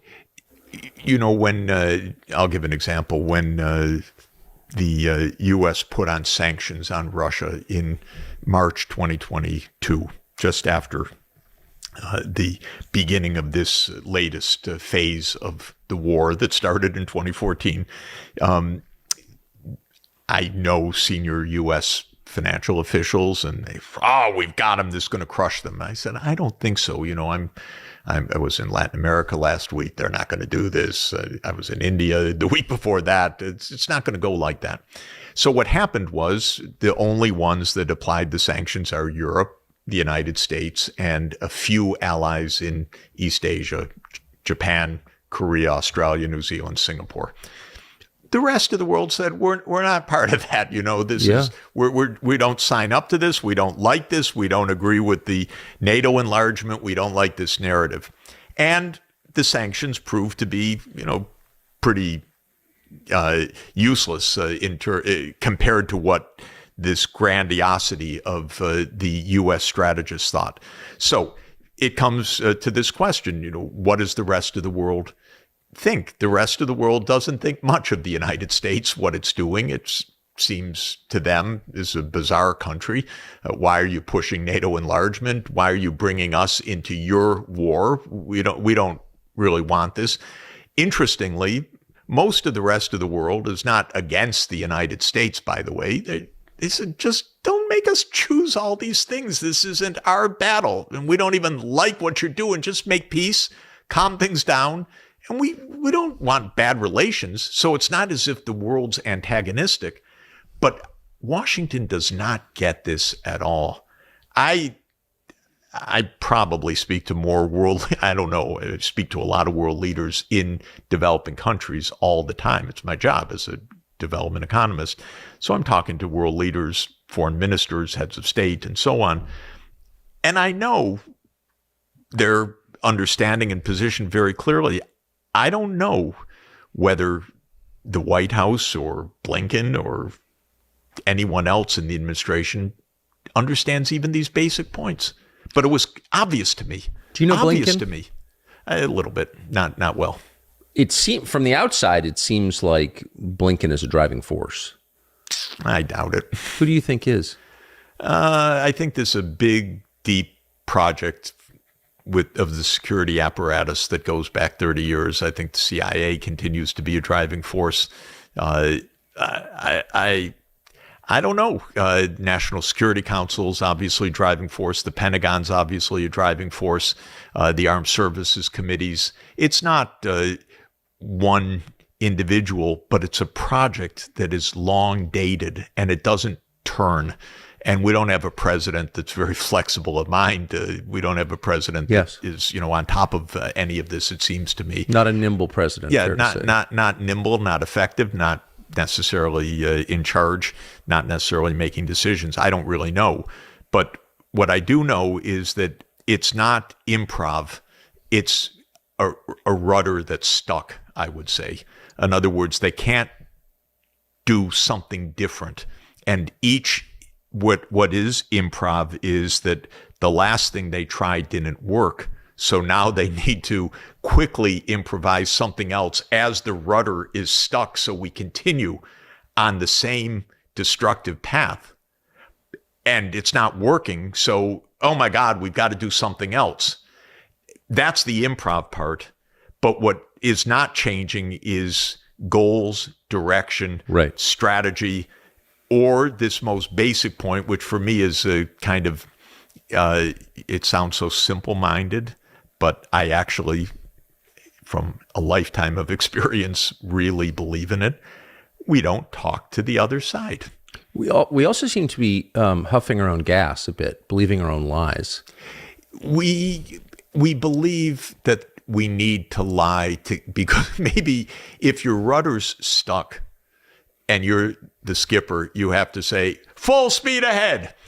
In other words, if you can't move the rudder, you have to give some self-justification for why we continue towards disaster. So, for example, since you are an economist, the economic effects of kicking Russia out of SWIFT, et cetera, of these very serious sanctions imposed against Russia 2.5 years ago, big picture, it seems like that's a country with an economy based on natural resources and manufacturing.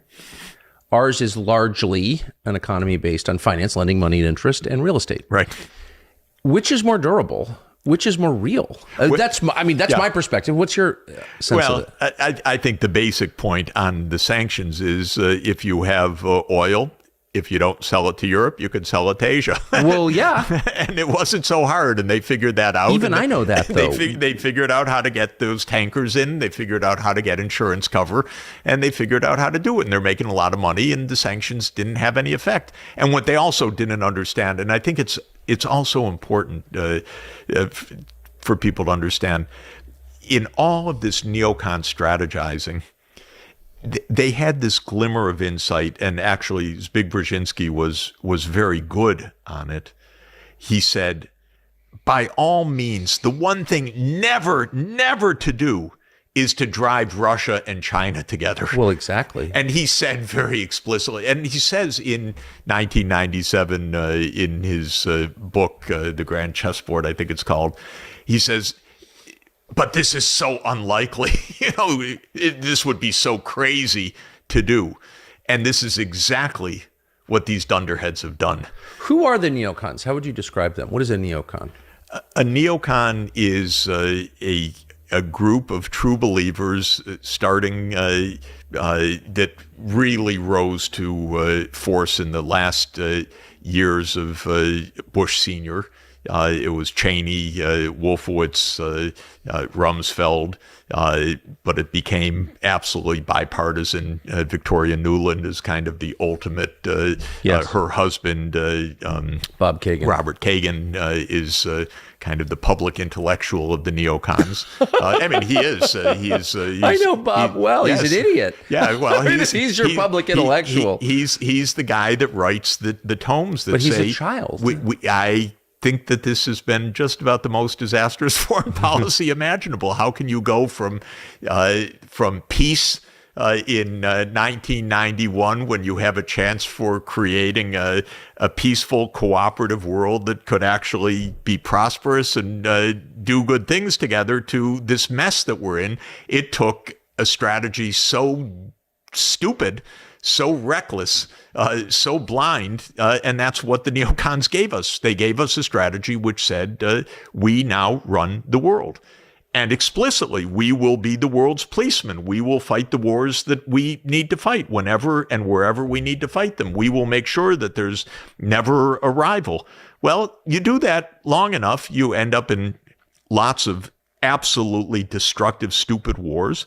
And the rest of the world doesn't just sit back and say, oh, thank you, U.S., we're so grateful you're the leader.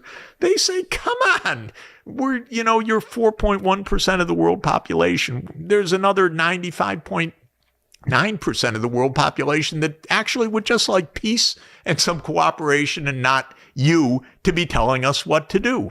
So this strategy was explicit, clear, adopted in the last years of basically in 1991-92, after the Soviet Union was dissolved in December 1991. Clinton is just not serious, consequent, or experienced enough. He wasn't a rigid neocon, but Madeleine Albright was a true believer, and Clinton drifted in that direction. And that's also partly something to understand, which is when you have the biggest military machine in the world, when you are so powerful, the war machine is always revving. There's always some case for war. The neocons basically said, yeah, we're the policemen, we're the constabulary. This is our duty. And said you have to be in each of these conflicts because U.S. reputation also depends on this. So they invited regional wars and everywhere and all the time, and believed, of course, we could clean out governments we didn't want, regime change by war, by covert operations, and so on. And it became not a little movement; it became the dominant drive. So Clinton kind of drifted. His administration was divided between Madeleine Albright and Holbrooke on one side and William Perry on the other side, but he went with Albright. By the end of Clinton's term was NATO enlargement, bombing of Belgrade, and we were kind of off to the races. Then came Bush Jr., 9/11, global war on terror, but basically 9/11 as the opportunity to implement the project for the new American century, which is the document that defines the neocon agenda. And it's such an interesting document because very clear, it was very carefully studied, and it's also important to understand the U.S. is a big ship, so it doesn't turn quick, so you prepare a path, or it's this stuck rudder, as I said. And you can read in Rebuilding America's Defenses, which was a kind of campaign document for the incoming Bush Jr. administration, what we should do. And it defines this neocon agenda. So Bush Jr. introduced all of these things, the unilateral withdrawal from ABM, the war in Iraq, the expansion of NATO to 7 more countries, the commitment to expand NATO to Ukraine and Georgia. Then comes Obama. You don't think of him as a neocon, especially, but who becomes the point person for Eastern Europe and Ukraine, Victoria Nuland. So interesting. Victoria Nuland was the Deputy National Security Advisor of Cheney. I remember very well. Yes. So she was Cheney's advisor. Then she was George W.'s ambassador to NATO during the commitment to enlargement. And if Obama weren't a neocon, you would say, well, that's not someone I'm going to hire. But all of a sudden, she lands as Hillary's assistant. Now, Hillary's absolutely neocon to the core, and there's Victoria Nuland, and she goes from being Hillary's assistant to becoming Assistant Secretary of State for European Affairs, and becomes the point person in the overthrow of Yanukovych at the end of 2013 and early 2014. And Obama is not, he's also very inexperienced in obviously no experience at all in foreign policy, but he wasn't by nature a neocon, but the system keeps you moving unless you're a president that knows how to keep a foot on the brakes. And we haven't had many presidents like that. Eisenhower was one who knew how to put his foot on the brakes because he really understood this system. John Kennedy learned it, but only after the Bay of Pigs, and probably was killed by our government for trying to keep his foot on the brakes. And there have not been many other occasions when presidents kept their foot on the brakes. So in 2011, Obama does the absolute neocon play of saying, almost out of the blue, by the way, why don't we overthrow Bashar al-Assad, Syria's president? Well, that's a little damn weird, but suddenly you start hearing Assad must go. I was on Morning Joe when that statement by Hillary was made, and Joe Scarborough looked at me and said, Jeff, what do you think? And I said, well, how are they going to do that? That sounds like another pretty stupid idea. And it turned out that was 2011. We've had 13 years of war in Syria, hundreds of thousands dead. Destroyed the country. Of course, destroyed the country. And who's president? Bashar al-Assad. And interestingly, I can tell you, oh, God. Yeah, I can tell you. In 2012, the U.S., there were protests, there were things that were going on in Syria, but the president said, okay, we'll send in the CIA to overthrow the government in Syria. And if anyone is wondering, we do this dozens of times, so don't have any illusion that this is unusual. It is the job, the terms of reference of the CIA to overthrow governments in other countries. I don't approve. I think it leads to war, destruction. It hasn't passed Putin's notice that that's the job of the CIA, so it's another reason he doesn't exactly want the U.S. on his border and so forth. Okay, so we start arming the jihadists, crazy things in Syria. Yeah, I can say it. I'm just thinking because... and the U.S. says Assad must go. So the UN starts a diplomatic process to try to find peace, which is the job of the UN. It's not to implement U.S. regime change. It's to try to find peace. So the UN succeeds in getting all of the parties to agree to a peace agreement, except one, the U.S. So the idea that you couldn't find peace, you couldn't find all these different factions in Syria. There was an agreement reached, but there was one obstacle to the agreement, and the obstacle was the U.S. said on the first day of this agreement, Assad must go, and the response was, why don't you have it a process? There'll be in 2 years an election or 3 years. Don't overthrow the government the first day. We have all this in place. And Obama well, I don't know if it's Obama, probably Hillary, but whatever, said no. So that's why there was no agreement. But what was the motive? Like, why would you want to overthrow Bashar al-Assad? Very strange. I've never heard an absolute intelligent reason for this. Believe me, their idea is we can do it. Why not? One argument was that the neocons had a list.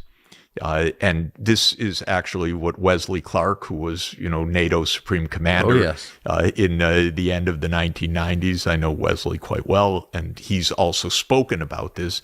He said the neocons had a list that they were going to clear out in the 2000s all of the governments aligned with the Soviet Union or with Russia. Now, Russia has a naval base on the Mediterranean. Yes. And so Assad is therefore an enemy, or not an enemy. He doesn't rise to the level of being an enemy. He's someone whose piece you can take off the board and put in your own piece. That's all. So the idea is incredible arrogance. They don't think, honest to God. I don't know. Whoever gave that order knew nothing about Syria. That I can guarantee you. But the downstream effects of that were horrifying. Well, unbelievable. We created ISIS, so... Yeah, but we probably created ISIS pretty directly because we funded jihadists all along the way. That's our story since 1979, actually. Yes. So this goes back a long time. They're not clever. They're not honest. They're not transparent. They are arrogant to the hilt. And they don't talk to anybody else, including to us, the American people, including to Congress, including to counterparts in other countries. And it gets you into trouble when you're so flippant and flagrant. Because remember, what was happening in Syria, they did exactly the same thing in Libya. And you look at Libya, they decided to take out Gaddafi. Why? No one really knows. He was cooperating with us at that point. No one knows because some people say Sarkozy knew that Gaddafi had contributed to Sarkozy's campaign, that it was a personal vendetta. There are 100 theories. The fact that there are 100 theories shows that the whole thing was bullshit, to use a technical diplomatic term. You cannot even know right now why. What you know is that they misused a UN Security Council resolution to protect the people of Benghazi to launch a months-long NATO aerial bombardment of Libya until they brought down the government, unleashed war in Africa for the next 13 years until today, which is still roiling all of the countries of the region. They do these things because they can, because it doesn't count. Maybe another theory, which is maybe true. What difference? It's money. It's a business. We're running a business. We're trying weapons. We're doing this. Maybe it's all a success from somebody's point of view that you have all these wars going with this big military machine. I don't know. That is a theory which is not completely dismissible, because what you can't do, Tucker, is look and say, my God, we had a geopolitical reason to do this. This was really part of American security. We really needed to overthrow Assad. We really needed to take out Gaddafi, because if we didn't do that, something else would happen. You cannot even concoct a crazy narrative ex post that explains that. So these are not deeply explicable facts. But the pattern is recognizable immediately. Here you have a country with unchallenged power starting wars for not any obvious reason all over the world. When was the last time an empire did that? The British. That was the last time. I think we learned everything from the British. They were nonstop wars, skirmishes. When you're an empire, and if anyone still plays Risk, I don't know. I played it 60 years ago, I have to admit, so I'm not sure if people still play the game. But Risk, you're trying to get your piece on every part of the board. When you have your piece someplace on the board, if the neighboring spots are not yours, you better have wars with them or they're going to take you out. And so every place becomes an object for war because it becomes next door to wherever you have your bases, your concern, and so on. So we have military bases in, I would say, 80 countries probably. Something like that. Of course, the count is not public, so people put together their own lists. We have about 750 military bases around the world. Each of those places has a neighborhood. Each of those places has the next door, which, we don't have a base there. We better have a base there.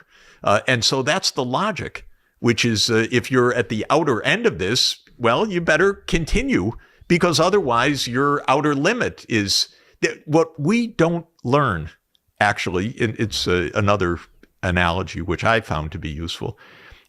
The Romans, by around 110 AD, with Hadrian, said, and Trajan, okay, we've reached a good limit. Yeah. And they stopped trying to expand. Yep, they built a wall. Right. They kind of left it there. Exactly. And they said there was a war that I find analogous to Ukraine.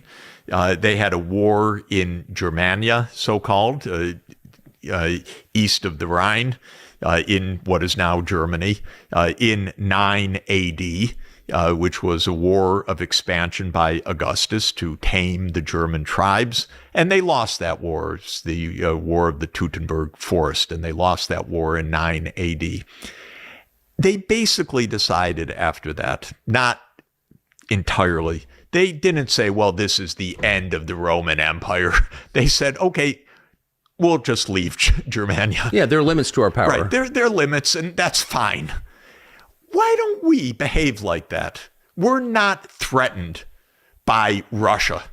We are not threatened by Russia. And Ukraine being neutral is not a threat to U.S. security. It builds U.S. security, period. That's what I said to Jake Sullivan. It's not even a concession, Jake. It's a benefit for us. Leave some space between you and them. That's what we want, some space so we don't have an accidental tripwire. That's the real logic of this world. Give a little space. Yes. We don't have to be everywhere. We're not playing Risk. We're trying to run our lives. We're trying to keep our children safe. We're not trying to own every part of the world. So, speaking of increasing our risk, I think the unstated but very clear objective of all of this is to kill Putin and replace him and break up Russia. That's my read on it. If you read even this project for a new American century, rebuilding America's defenses, it says maybe Russia will be decentralized into a European Russia, Central Asian Russia, a Siberian Russia, they call it, and a Far East Russia. This is essentially what you're saying. They talk, there's even some commissions in Washington decolonizing Russia. Their hope, the CIA's hope, if they would ever tell us the truth about anything, was... but they don't get any of this right. But their thought probably in this deep, long-term vision was after the Soviet Union fell, so too will Russia disintegrate. It will disintegrate along its ethnic lines. It will disintegrate along its geographic lines. Why is that a U.S. project? It's a U.S. project only because, from my point of view, the U.S. resents that there is a country of 11 time zones, and it's so big that it is on its face a denial of U.S. global hegemony. In other words, how obnoxious of them to be there. Because but the problem is they don't see it that way. But just if you're looking at this purely through the lens of like what's good for us, like U.S. interests, which I do think is their job actually. Yes, but chaos across 11 time zones and innumerable ethnic groups and religious divisions with 6,000 nuclear warheads, that's really a threat to the world. I couldn't agree more. Is it not? Am I missing something? No, you're not missing anything. And the fact of the matter is, I was an advisor to Gorbachev in 1990, 91. I got to watch close up. I was an advisor to President Yeltsin in 1991, 1992. It's literally true, as weird as this sounds. Maybe not to you. You're about the one person for whom it's not weird. I sat in the Kremlin, sitting across from Yeltsin the day the Soviet Union ended. Wow. In a really, not even quite that day, literally. It was even more remarkable and bizarre than that. I was leading a little economics delegation to talk about the collapse of the economy that was underway. And Yeltsin came from the back of the room in one of these giant Kremlin rooms. Yes. And walked across the long room and sat down right in front of me and said, "Gentlemen, I want to tell you the Soviet Union is over." That's incredible. Like that. And then he pointed to the back door. He said, "Do you know who is in that room over there? It's the leaders of the Soviet military. And they have just agreed to the dissolution of the Soviet Union." And that was the first words I heard out of his mouth, sitting directly across from me. So, what a moment. Yeah, that was, of course, the most unbelievable moment I've had. And you're sitting in the Kremlin and you hear that suddenly. And then he went on to say, he spoke very beautifully for a few minutes. What does Russia want? And he must have used the word normal 10 times in that short speech. We want to be a normal country. We're done with the communism. We want to be normal. We want to be friendly. We want to be part of Europe. We want to be part of the world economy. We want to be normal. Mr. Sachs, can you help us be normal? And I said, "Mr. President, the world will be so grateful for this opportunity for peace that I am absolutely sure that the United States and the rest of the world is going to come to your assistance." And I said this most remarkably wrong fact because I believed it. I knew that that was America's interest. I believed we would follow our interest. And I had had a very unusual experience, wonderful experience 2 years earlier when I served as Poland's main outside economic advisor, helping them to develop the plan for becoming a market economy and part of Europe. And in those days, I helped Poland raise many billions of dollars of emergency support to stabilize a very shaky, unstable economy. And in those days, in 1989, everything I recommended was adopted by the United States government almost immediately. I thought, hey, I'm pretty good. I once went in one morning to Senator Dole, and I said, Poland needs $1 billion to stabilize its currency. And he said, Mr. Sachs, come back in an hour. And I came back in an hour, and there was Brent Scowcroft, and our national security advisor. And Senator Dole said, you know who this is, Mr. Sachs. I said, General, it's an honor to meet you. And Scowcroft said, what is it? What's your idea? And I handed him my one page about $1 billion. And he looked and he said, will this work, Mr. Sachs? And I said, I think this is the right way to stabilize the currency. He said, we'll get back to you. And at 5 p.m., as Dole asked me, I called Dole and he said, tell your friends they have their $1 billion.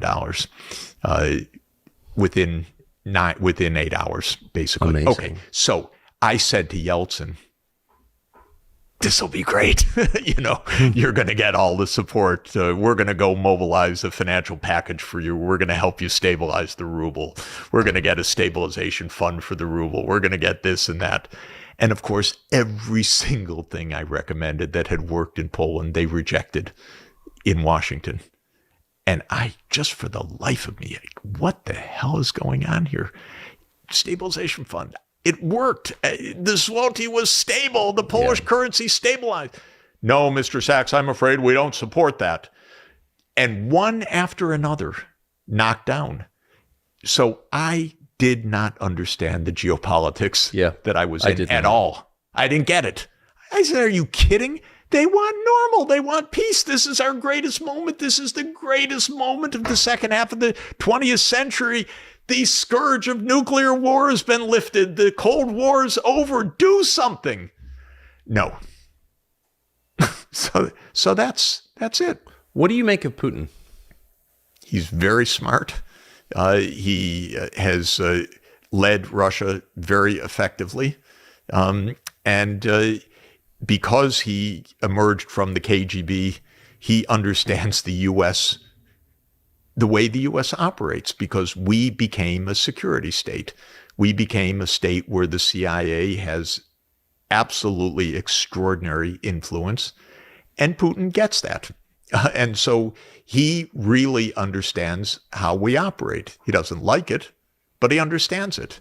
And his background, especially because his background comes from the KGB, his counterpart was the CIA. He does not have illusions about the United States. And I wish we were proving him wrong, but we're not. How influential is the CIA in the operations of the U.S. government? Definitely in many, many places, it is the instrument of regime change. Yes. And the U.S. is the only country in the world that relies on regime change as, I would say, the lead diplomatic, let me put it a different way, not diplomatic, as the lead foreign policy instrument. In other words, most countries, virtually any small country, any middle power country, when it doesn't like another country, it either has to deal with it or it comes begging to the United States to take out that country. And we are the country that makes a living by overthrowing other governments.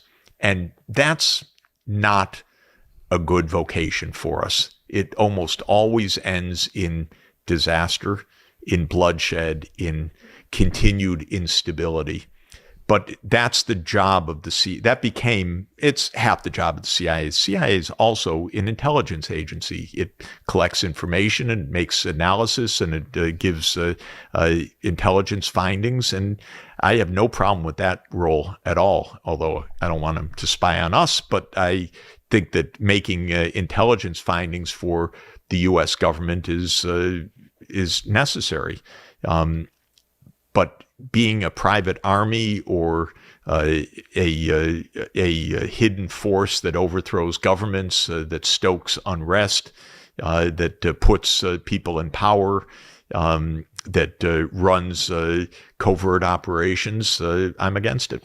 So if a big part of the CIA's job is taking down leaders of foreign countries, how long before it does that here in the United States? I mean, it doesn't seem unlikely that, why wouldn't they do that here?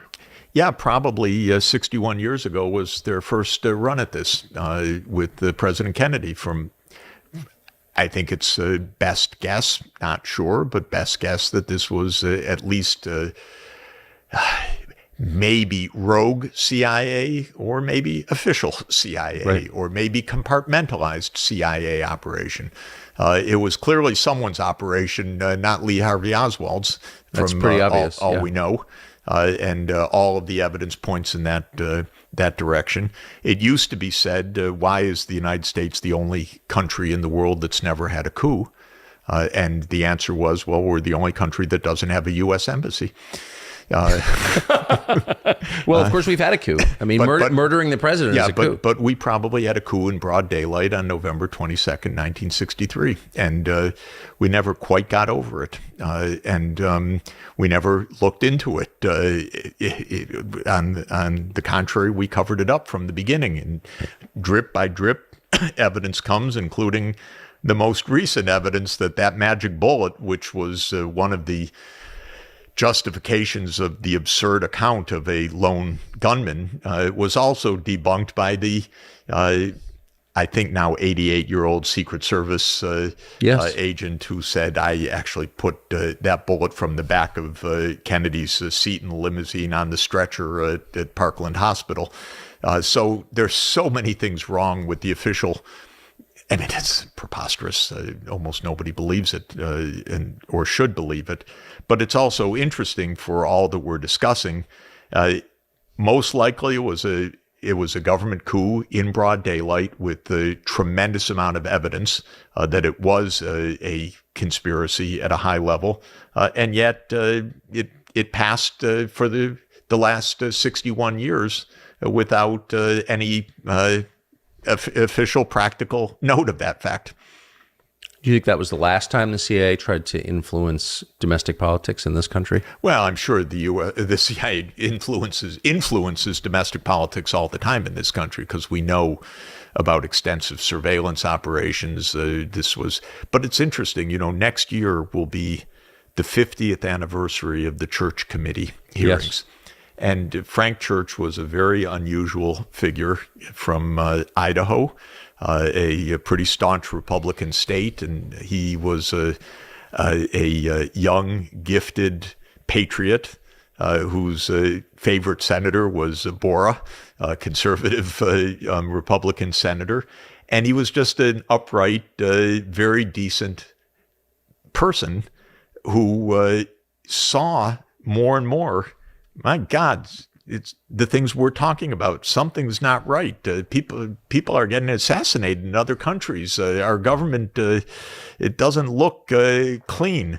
And one thing after another in a series of events led him to chair the only time a Senate investigative committee actually looked deeply into CIA operations. That was 1975.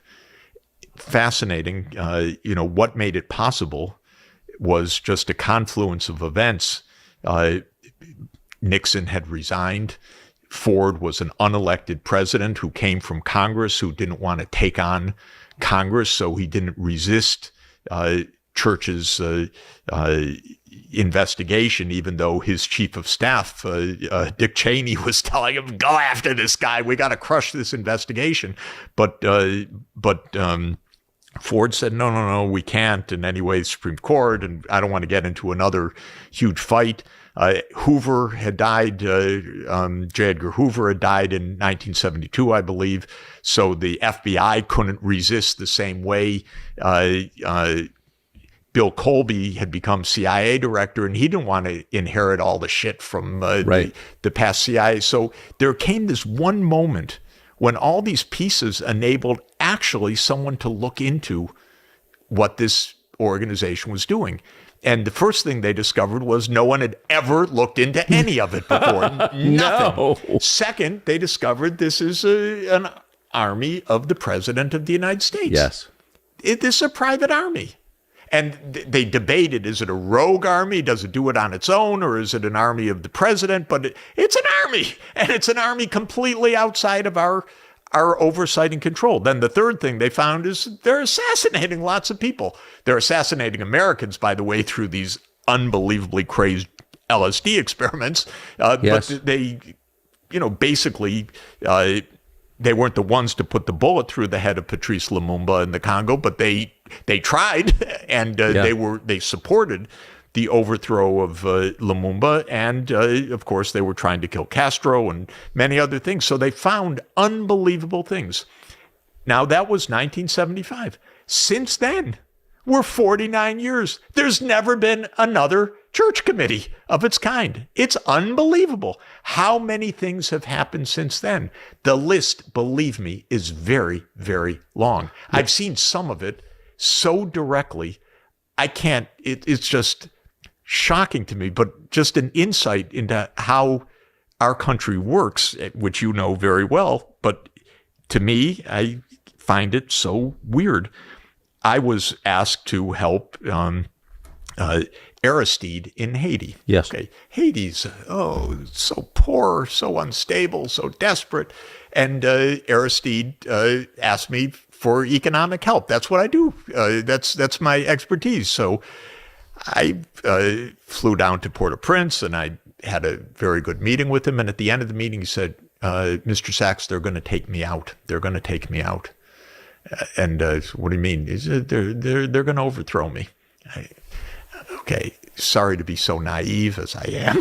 I said, no, we're going to make this work. You know, we're going to make this work. No, they're going to take me out. I said, no, I'm going back to Washington. We're going to help with the Inter-American Development Bank and World Bank and IMF. And, I'm so naive. So, of course, then they decide to take him out. And the way they do it is destabilize the country. So the first thing is close down the IMF, close down the World Bank, close down the Inter-American Development Bank, squeeze. The next thing is you send in some mercenaries who are going to create trouble, come over the border from Dominican Republic. The last thing was rather remarkable, which was the U.S. ambassador showed up at his door literally one day and said, Mr. President, you have to flee. We have a plane waiting for you. Otherwise, your life is in danger. And they led him to a plane with an unmarked tail. And 23 hours later, he was in Central African Republic. So this is what's called a coup in broad daylight. Central African Republic. Absolutely. I thought he went to Joburg. I don't know why. No. He went afterwards, but the landing was Central African Republic, if I remember correctly. So what do I do? What can I do? Well, I called up the New York Times reporter on the beat, and I said, there's been a coup on broad daylight. You got to cover this. The reporter told me, my editor's not interested. A coup in our hemisphere. All the news that's fit to print. So I have wanted, it's just amazing. So I wanted to ask you about that. I mean, you said there have been no real oversight hearings into the intel agencies in 50 years. Yes. But, the congressional committees are only one part of the oversight the Constitution prescribes. And the other part, of course, is the media, right? It's supposed to provide oversight of government. And the moment I really wanted to speak to you was the day that I saw the clip of you on Bloomberg News. I think you were one of my favorite moments. And you just described it, and it was within hours of this massive natural gas pipeline, Nord Stream, disintegrating. Can you describe what happened? Yeah. So, the U.S. blew up Nord Stream as it promised to on probably dozens of occasions. But the most recent of those occasions was President Biden said, I think it's February 7, 2022. I may have the date a little bit off, but he said in a statement to the press, if the Russians invade Ukraine, Nord Stream is finished. And the reporter who asked him the question, I think from Germany, but international, said, well, Mr. President, how can you say that? How could you do that? And he looks and he says very gravely, believe me, we have our ways. Okay, so this is, and then you can go back and find 1,000 clips of Victoria Nuland and Cruz and everyone saying, this must stop, we'll never let it happen, it will be destroyed, it will be ended. Okay, so then it's blown up. Okay, and then the American, well, before we get to that, I was on Bloomberg soon afterwards. I don't remember whether it was the next day or the day after. And I said, I think the U.S. did this. Mr. Sachs, how can you say that? And I said, well, first the president said it was going to be over. And then there's actually, some readings of planes in the vicinity and so forth. And there was the tweet by the former and now current foreign minister of Poland. Thank you, USA, with a picture of the water bubbling over the blown up pipeline. Radek Sikorski's tweet. Yeah, there was Anne Applebaum's husband. Yes, there was a bit of evidence that, well, yes, the United States had done this. Thank you very much. They said they would, and they did it. I was yanked off the air within 30 seconds. I could imagine, because he was listening to something in the earplug, which I could only imagine. Get that son of a bitch off the air, and they just. This interview's over, and he stopped. And then another anchor berated me for a few minutes after that. And, okay, that was the last time I had a word on mainstream media, I have to tell you. Seriously? Yeah. But you've been famous, because I live in this country, I know. You've been famous for decades. Yeah, I was on everything, MSNBC. Like a lot. Yeah, a lot, constantly. But it's so interesting that your sin was saying something true, right? That the media really should be on. I mean, this is the largest act of industrial sabotage in my lifetime. It's the largest. It is a big deal. Carbon emission. Yeah. Ever. It's a big deal. It's an act of war. It helps to understand what this Ukraine war is all about. It helps us to understand that this is a war between the United States and Russia, fought on many means. It's important to understand it. It also has a deeper economic significance because it's part of a long-standing U.S. idea of not letting Germany and Russia ever get too close together economically. So there's a lot to that story, but the media should be covering that. Look, if you can kill a president in broad daylight and get away with it for 61 years, if you can walk a president of a neighboring country out to an unmarked plane and not have it covered, if you can have a, quote, unprovoked war that you provoked over a 30-year period, you can do lots of things. And this is just one of the things that you could do. And I discovered that some of our press, like the New York Times, which opined after the blow up that it looks like Russia did that, to their own to their own infrastructure. Their reporters, their top reporters know better. They tell me, yeah, Jeff, of course, but they don't cover it because we're living in an environment where the people in power think it's a game, and they think that it's not their job to tell us. They're playing Risk with our lives. They're playing Risk with Ukrainian lives. They don't have to tell us the truth. We don't have to have any serious discussion. We don't have to call anyone for a real hearing or even much less a congressional investigation. We're not living in that kind of world. We're living in a world where it's almost daily that the government says what it wants.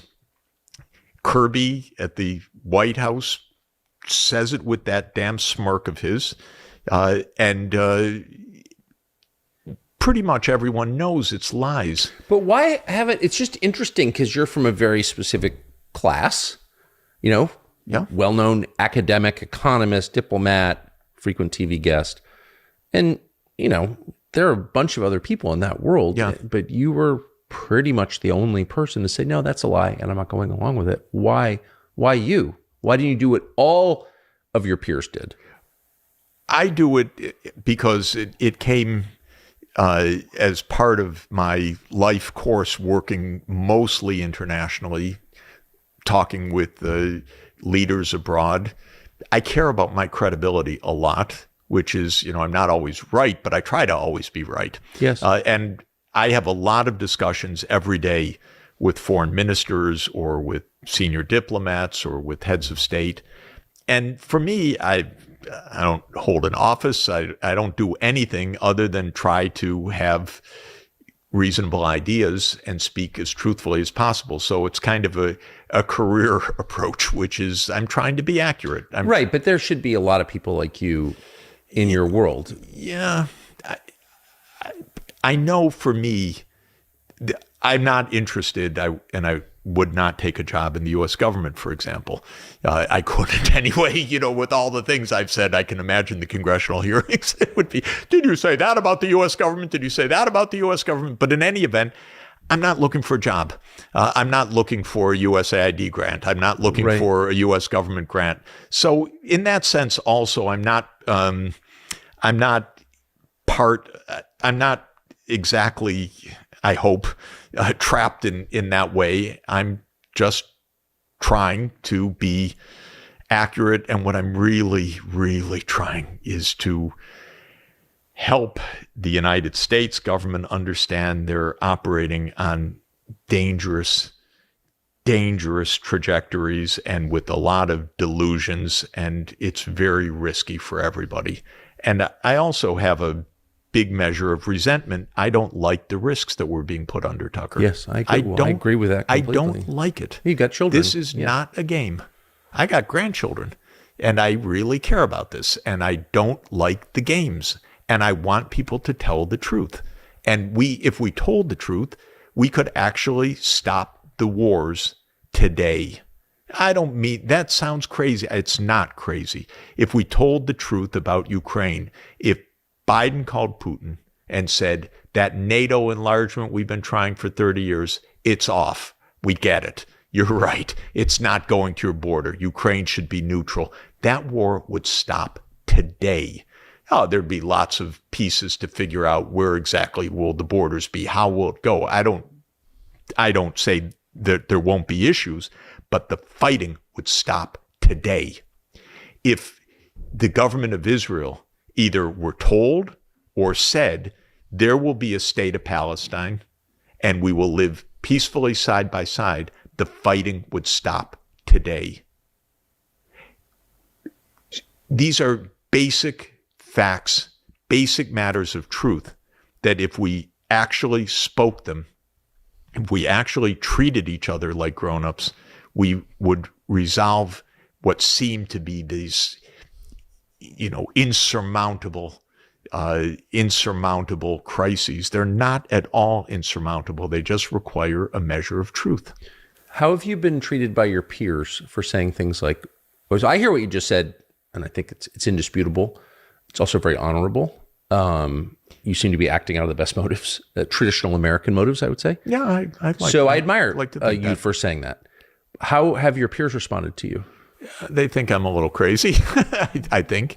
What would be crazy about what you just said? Well, when I said that this war has a reason, that it's not that Putin's evil, that we provoked this, and that it could stop, I got most of my remaining interlocutors saying, Jeff, what is the matter with you? You're a Putin apologist? How dare you? When I say this about Israel, I lose another group. Yes. Because there are things you're supposed to say here. Because this idea of U.S. hegemony, this idea of U.S. dominance, it's pretty deep in American academia also. I mean, it's not a shock to tell you, but all of these special the think tanks or university special departments or research units, they're funded by the U.S. government. They're funded by the security state. They're funded by large donors that are all part of this story. So it's not absolutely simple to get out of that. I think Mark Twain, I think he was the one that said it. It may have been Mencken, but I think it's attributed to Twain that said it's impossible to convince a man of something when his job depends on on believing the other, and I think that's true of a lot of people. Which is, I can't really say that. I don't know if it's true, but anyway, why are you sticking your head out so much? I got to ask you about, first of all, thank you. I think that's the crispest and I think most honest description I've ever heard of the lead up to what's happening in Ukraine right now. So thank you. You know, I think it's really true and important to understand that since 1945, we've been living this way, and we don't know it. We're barely aware of it. But the ability to screw things up in this world is very high. The ability to have terrible accidents. Oops, where'd that virus come from? Yep. The ability to have a nuclear war even by accident, but much less when you're in the face of your opponent and talking about defeating them and so forth. A war between two nuclear superpowers that we have normalized. We're not at war. We're just feeding them all the weapons, and the British, who are the worst at this, they can use the weapons wherever they want. No constraint, no control. We've been living this way, but we don't know it because, like everything else, the narrative doesn't permit it. One day, Biden said in, I think it was the fall of 2022, this is pretty dangerous. We could be on a path to nuclear Armageddon. He didn't say that in a speech to the American people because he doesn't give speeches to the American people. He doesn't talk to the American people. He doesn't have press conferences. He said it at some fundraiser, as usual, and then someone reported it. What was the reaction of the press the next day? Almost to a paper, the reaction was, how dare he say these things? How dare he scare the people? How dare he say a word like Armageddon? There was, I think, an editorial in the Wall Street Journal, if I remember correctly, that this unforgivable, this kind of slip of the president of the United States. So it's disgusting. Biden, for a moment, blurted out the truth, no doubt by accident, no doubt because he was in some fundraiser, probably trying to impress some donor. But the reaction wasn't, oh my God, what does this mean? How do we consider this? Let's go back and think about unprovoked, and maybe we could decide how to step a little bit back from the cliff. And no, absolutely the opposite, completely the opposite.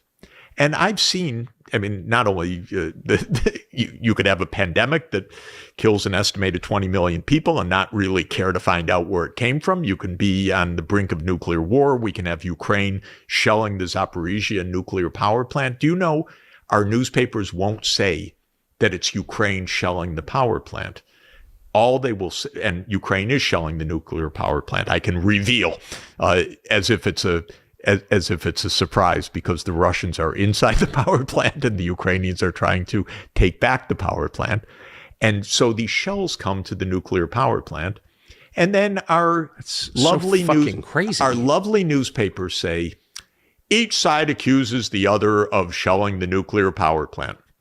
And I happen to know, for the reasons that I know some of these things, that of course, it's Ukraine shelling a plant that the Russians are inside of, not Russians shelling the plant but you can't get officialdom to say this. You can't get the newspapers to say this. That's pretty serious to be shelling a nuclear power plant.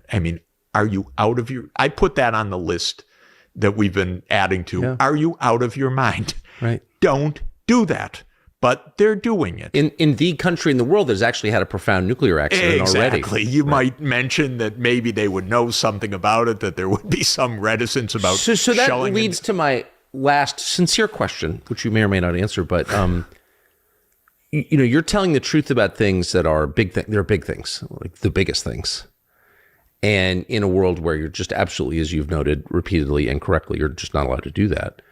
And you're telling the truth about people who don't care about the deaths of millions, who have caused the deaths of millions. So are you worried, because you do have credibility, you're not a crank, and your job and your career give you just prima facie credibility, it's a big thing for you to say these things. Are you worried about the risks to you? Really? I'm worried about the risks to me of a nuclear war. For sure. I really am. I spend a lot of time with diplomats. I really like diplomats, by the way. It's even when, countries hate each other or war, good diplomats smile and talk to each other. And one could say, oh, how cynical, but it's actually quite nice. I believe the human touch is what can keep us alive, actually. I don't think it's a naive idea. It's actually a quite deep idea. Russia has one of the greatest diplomats I've ever seen. I think Lavrov is absolutely remarkable. And I've known him for 30 years. Have you really? Yeah. It's funny, he in a fair world, in a meritocratic world, he'd be very famous, even if you disagree with everything he said, because he's obviously smart. He's astoundingly smart. Yes. And astoundingly capable. And he's astoundingly someone that we should be speaking with. I agree. To find an answer to this. So the thing that makes it, if I were, shouting in the wilderness and it just felt it's insane, no one's listening, I'd have a very different reaction from the one that I actually carry day by day. Almost everyone I talk to around the world is worried, shares the things we're talking about, understands the risks, makes you feel completely normal, not abnormal in any of this, says, please keep doing this. Can you find a way to talk here or there? I've spoken twice in the UN Security Council or testified twice in the UN Security Council in the last 2 years. I want to make the diplomacy work because our lives depend on it. And we stopped all diplomacy in the United States, all of it, except what we call speaking with our friends and allies. But diplomacy is not speaking with your friends and allies. Diplomacy is speaking with your counterparts, even your adversaries. That's what diplomacy is, and we've got to get it back. Do you think the average American, I said that was my last question, but I do have one more. Do you think the average American, even sort of informed people, has any sense at all of how close we are to annihilation? I think people are worried, and people are not happy campers, and people do not agree with the foreign policy of this administration. But people are also very confused because we don't hear anything clear, except when you interview President Putin and we get to hear what he says. And think of, that was a monumental occasion, Tucker, and an extraordinarily important one. But how rare it is. And that's what made it also so extraordinary, because you're not supposed to do that. We're not supposed to listen to that. So I think Americans are, they know that something's wrong. They don't know exactly. How could they know what exactly is wrong? The level of trust in government is extraordinarily low.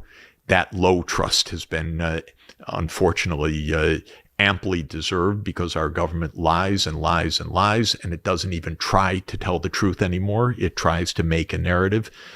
So I think people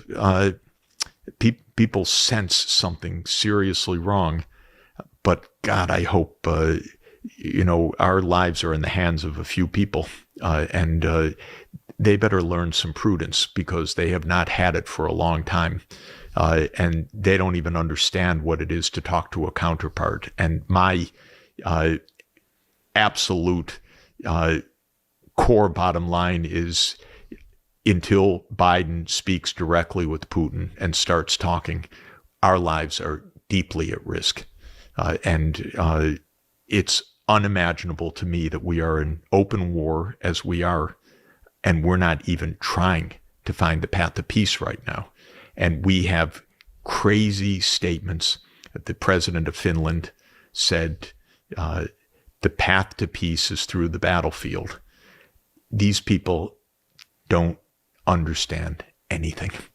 And I was just going to mention two quick things in closing. One, I spent a lot of my life studying the Cuban Missile Crisis and its aftermath, and I wrote a book about Kennedy's peace initiative in 1963, which was remarkable because he actually, in the height of the Cold War, reached the partial nuclear test ban treaty with Khrushchev, and they both knew we had to pull back from the brink because they both had advisors that would have led us to nuclear annihilation, and they were just completely shocked as the two people who had saved the world, but just barely, how close we had come.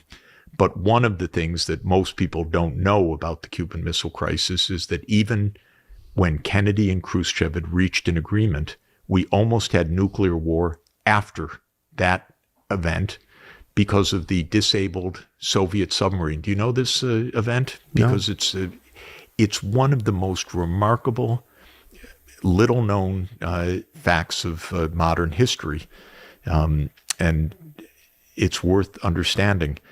After Kennedy and Khrushchev reached the agreement to end the Cuban Missile Crisis, Kennedy removing the nuclear weapons from Turkey and Soviet Union removing the nuclear weapons from Cuba, and the U.S. promising never again to try to invade Cuba, there was a disabled Soviet sub at the bottom of the Caribbean that had been sent over during the crisis, and it blew a gasket, as it were, and temperatures inside 120 degrees, and the sailors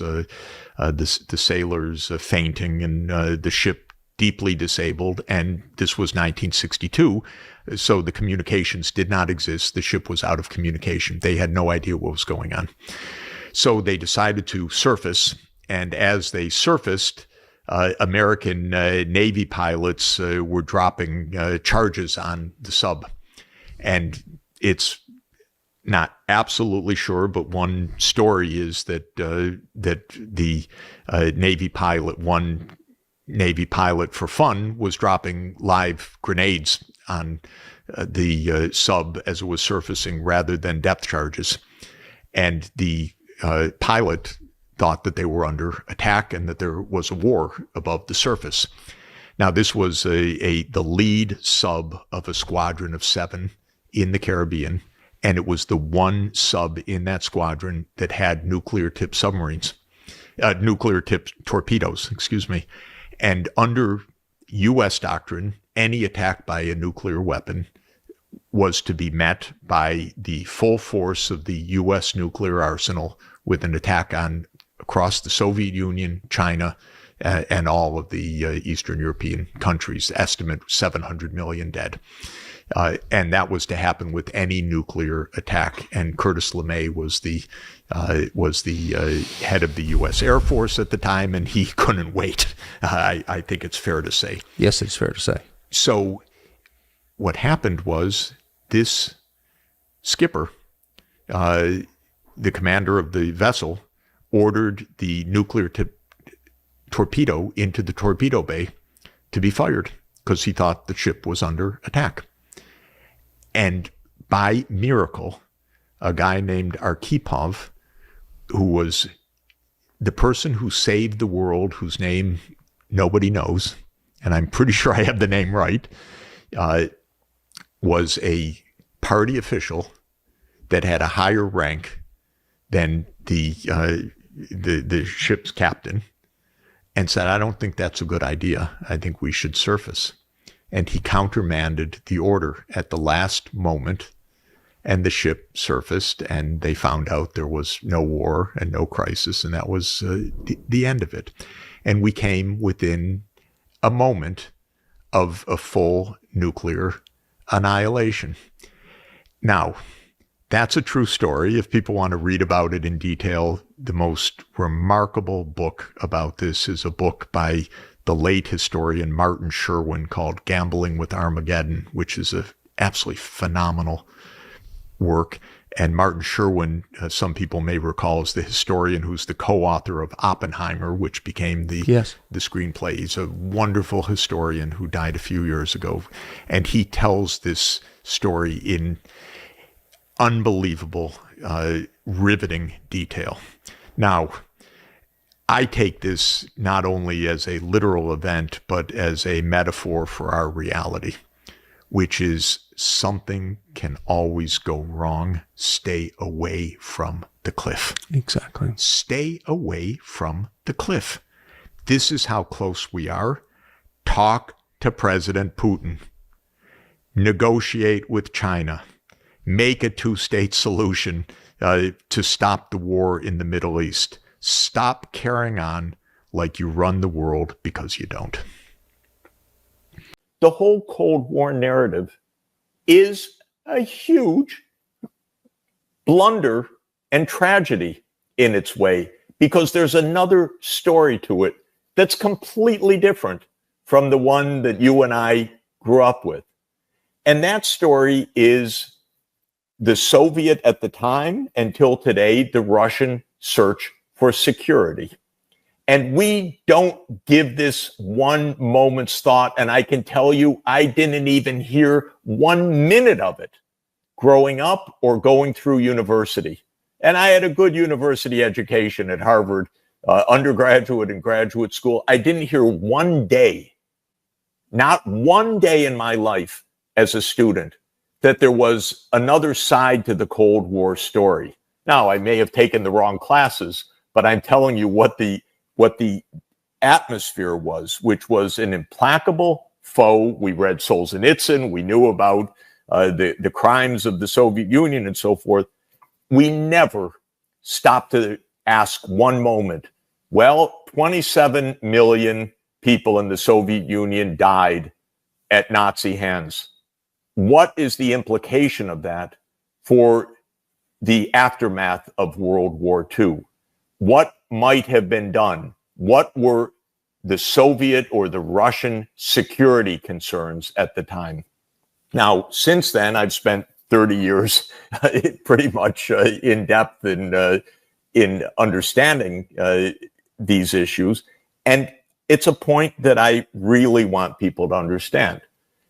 When you lose 27 million lives, or China, by the way, with its military victory parade today, China lost a comparable number of lives in its war with Japan, which, by the way, we never discussed one day in my youth. The fact that China, I mean, I knew that China was invaded by Japan, but anything about the actual war or the scale of loss, not a moment. Okay, coming back to Europe, the Soviets or the Russians said, how do we protect ourselves against another invasion, against a remilitarized Germany, round 3?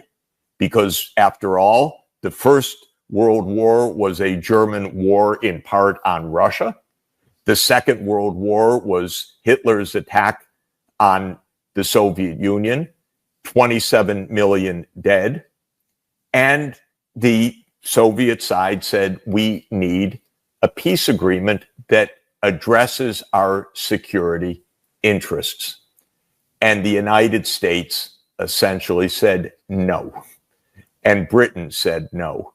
And we know even in the spring of 1945, Mr. Churchill was already asking about the possibility of, maybe just the possibility of, invading the Soviet Union, our wartime ally, in Operation Unthinkable.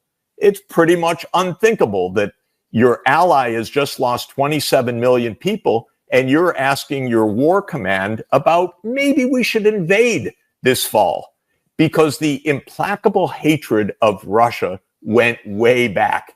And in Britain, it went back to the 1840s. And this is part of our story.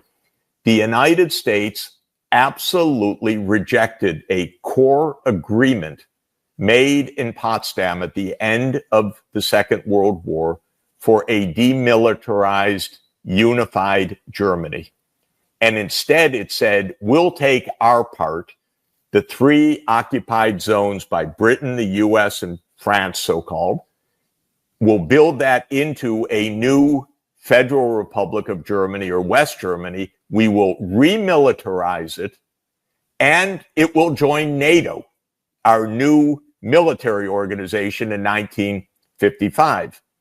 And all of this time from 45 onward, the Soviet Union rightly is saying, but excuse me, what about our security? We just lost 27 million people. That wasn't a distant history. That was an immediate reality in which the U.S. was remilitarizing Germany.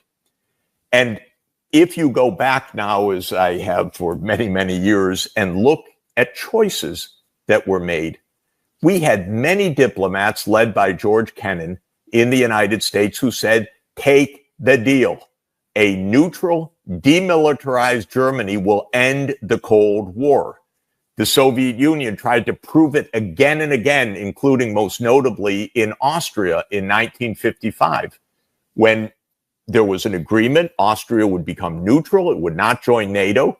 The Soviet occupying forces left Eastern Austria and never bothered Austria again. They were saying to the U.S., do the same for Germany, and the Cold War ends.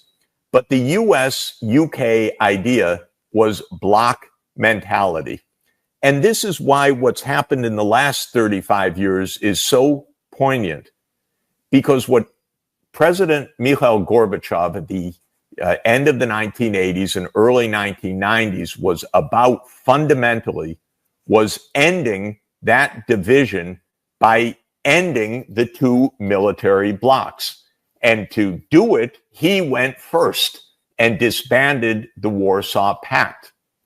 And in the US and UK mentality, which is crazed in its way, I have to say, they said, oh, that's not peace. We just won. We won. Now we can do all that we've always wanted. And so formally, World War II was ended in 1990 because the United States had rejected a treaty to end World War II up until the reunification of Germany.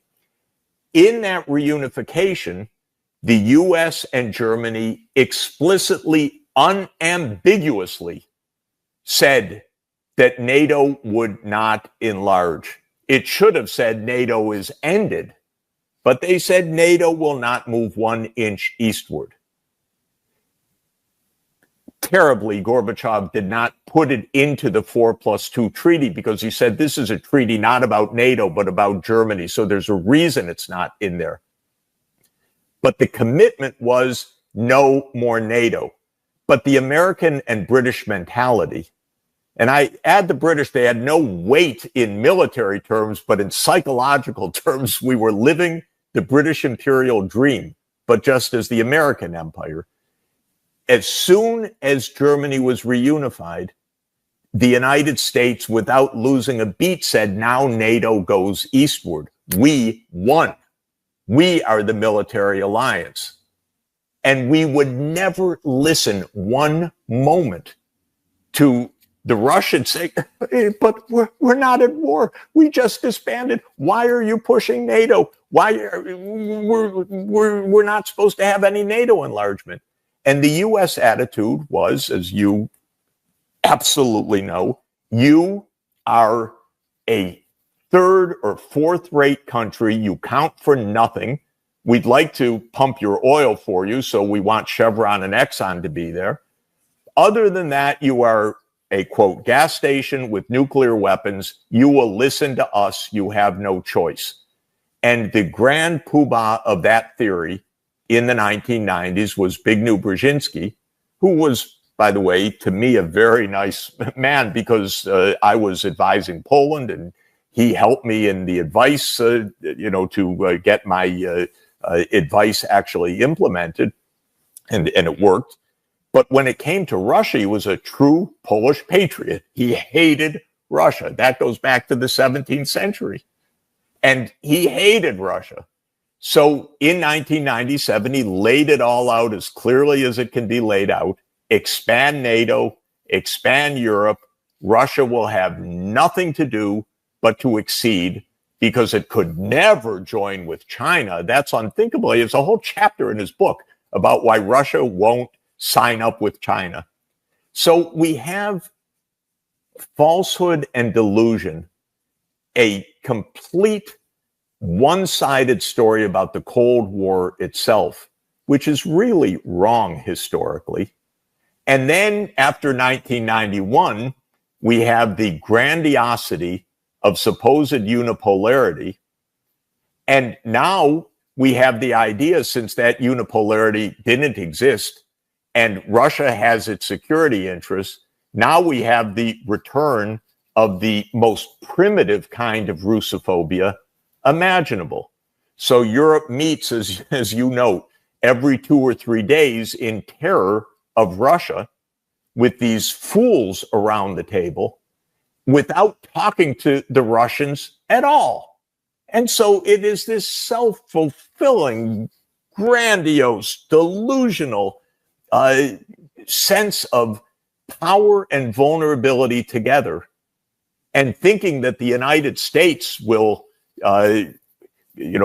pull them out of, bail them out, pull them out of this fire and protect them from the Russian bear. And as you said completely rightly, this incredibly stupid set of demands, for example, on India, which I think is probably the single stupidest moment of foreign policy of modern America that I know of, that was promoted by the Europeans. So you were completely right to point out that, yes, Lindsey Graham had the idea, quote unquote. Donald Trump implemented it, but the Europeans were desperate for it. Secondary tariffs, secondary sanctions, stop the Indians. So all of it is such a bad misreading of history, of current events, of tying yourself in knots, of failing to look at a map, of failing to do the most basic arithmetic of world population or technology or industrial production or direction of trade. And if you just watch these people, they don't know anything, and they don't want to learn anything, and they don't want to hear anything. And especially in Europe, the most desperate thing is, for God's sake, don't talk to the other side. It may be a little annoying. And so we actually have a spectacle of grown people like Starmer, Merz, Macron, grown people that won't even have a discussion with President Putin. Not a talk, not an idea, not an honest exchange. Only, okay, I won't go on. It's a rant. But it's so ignorant, it's unbelievable.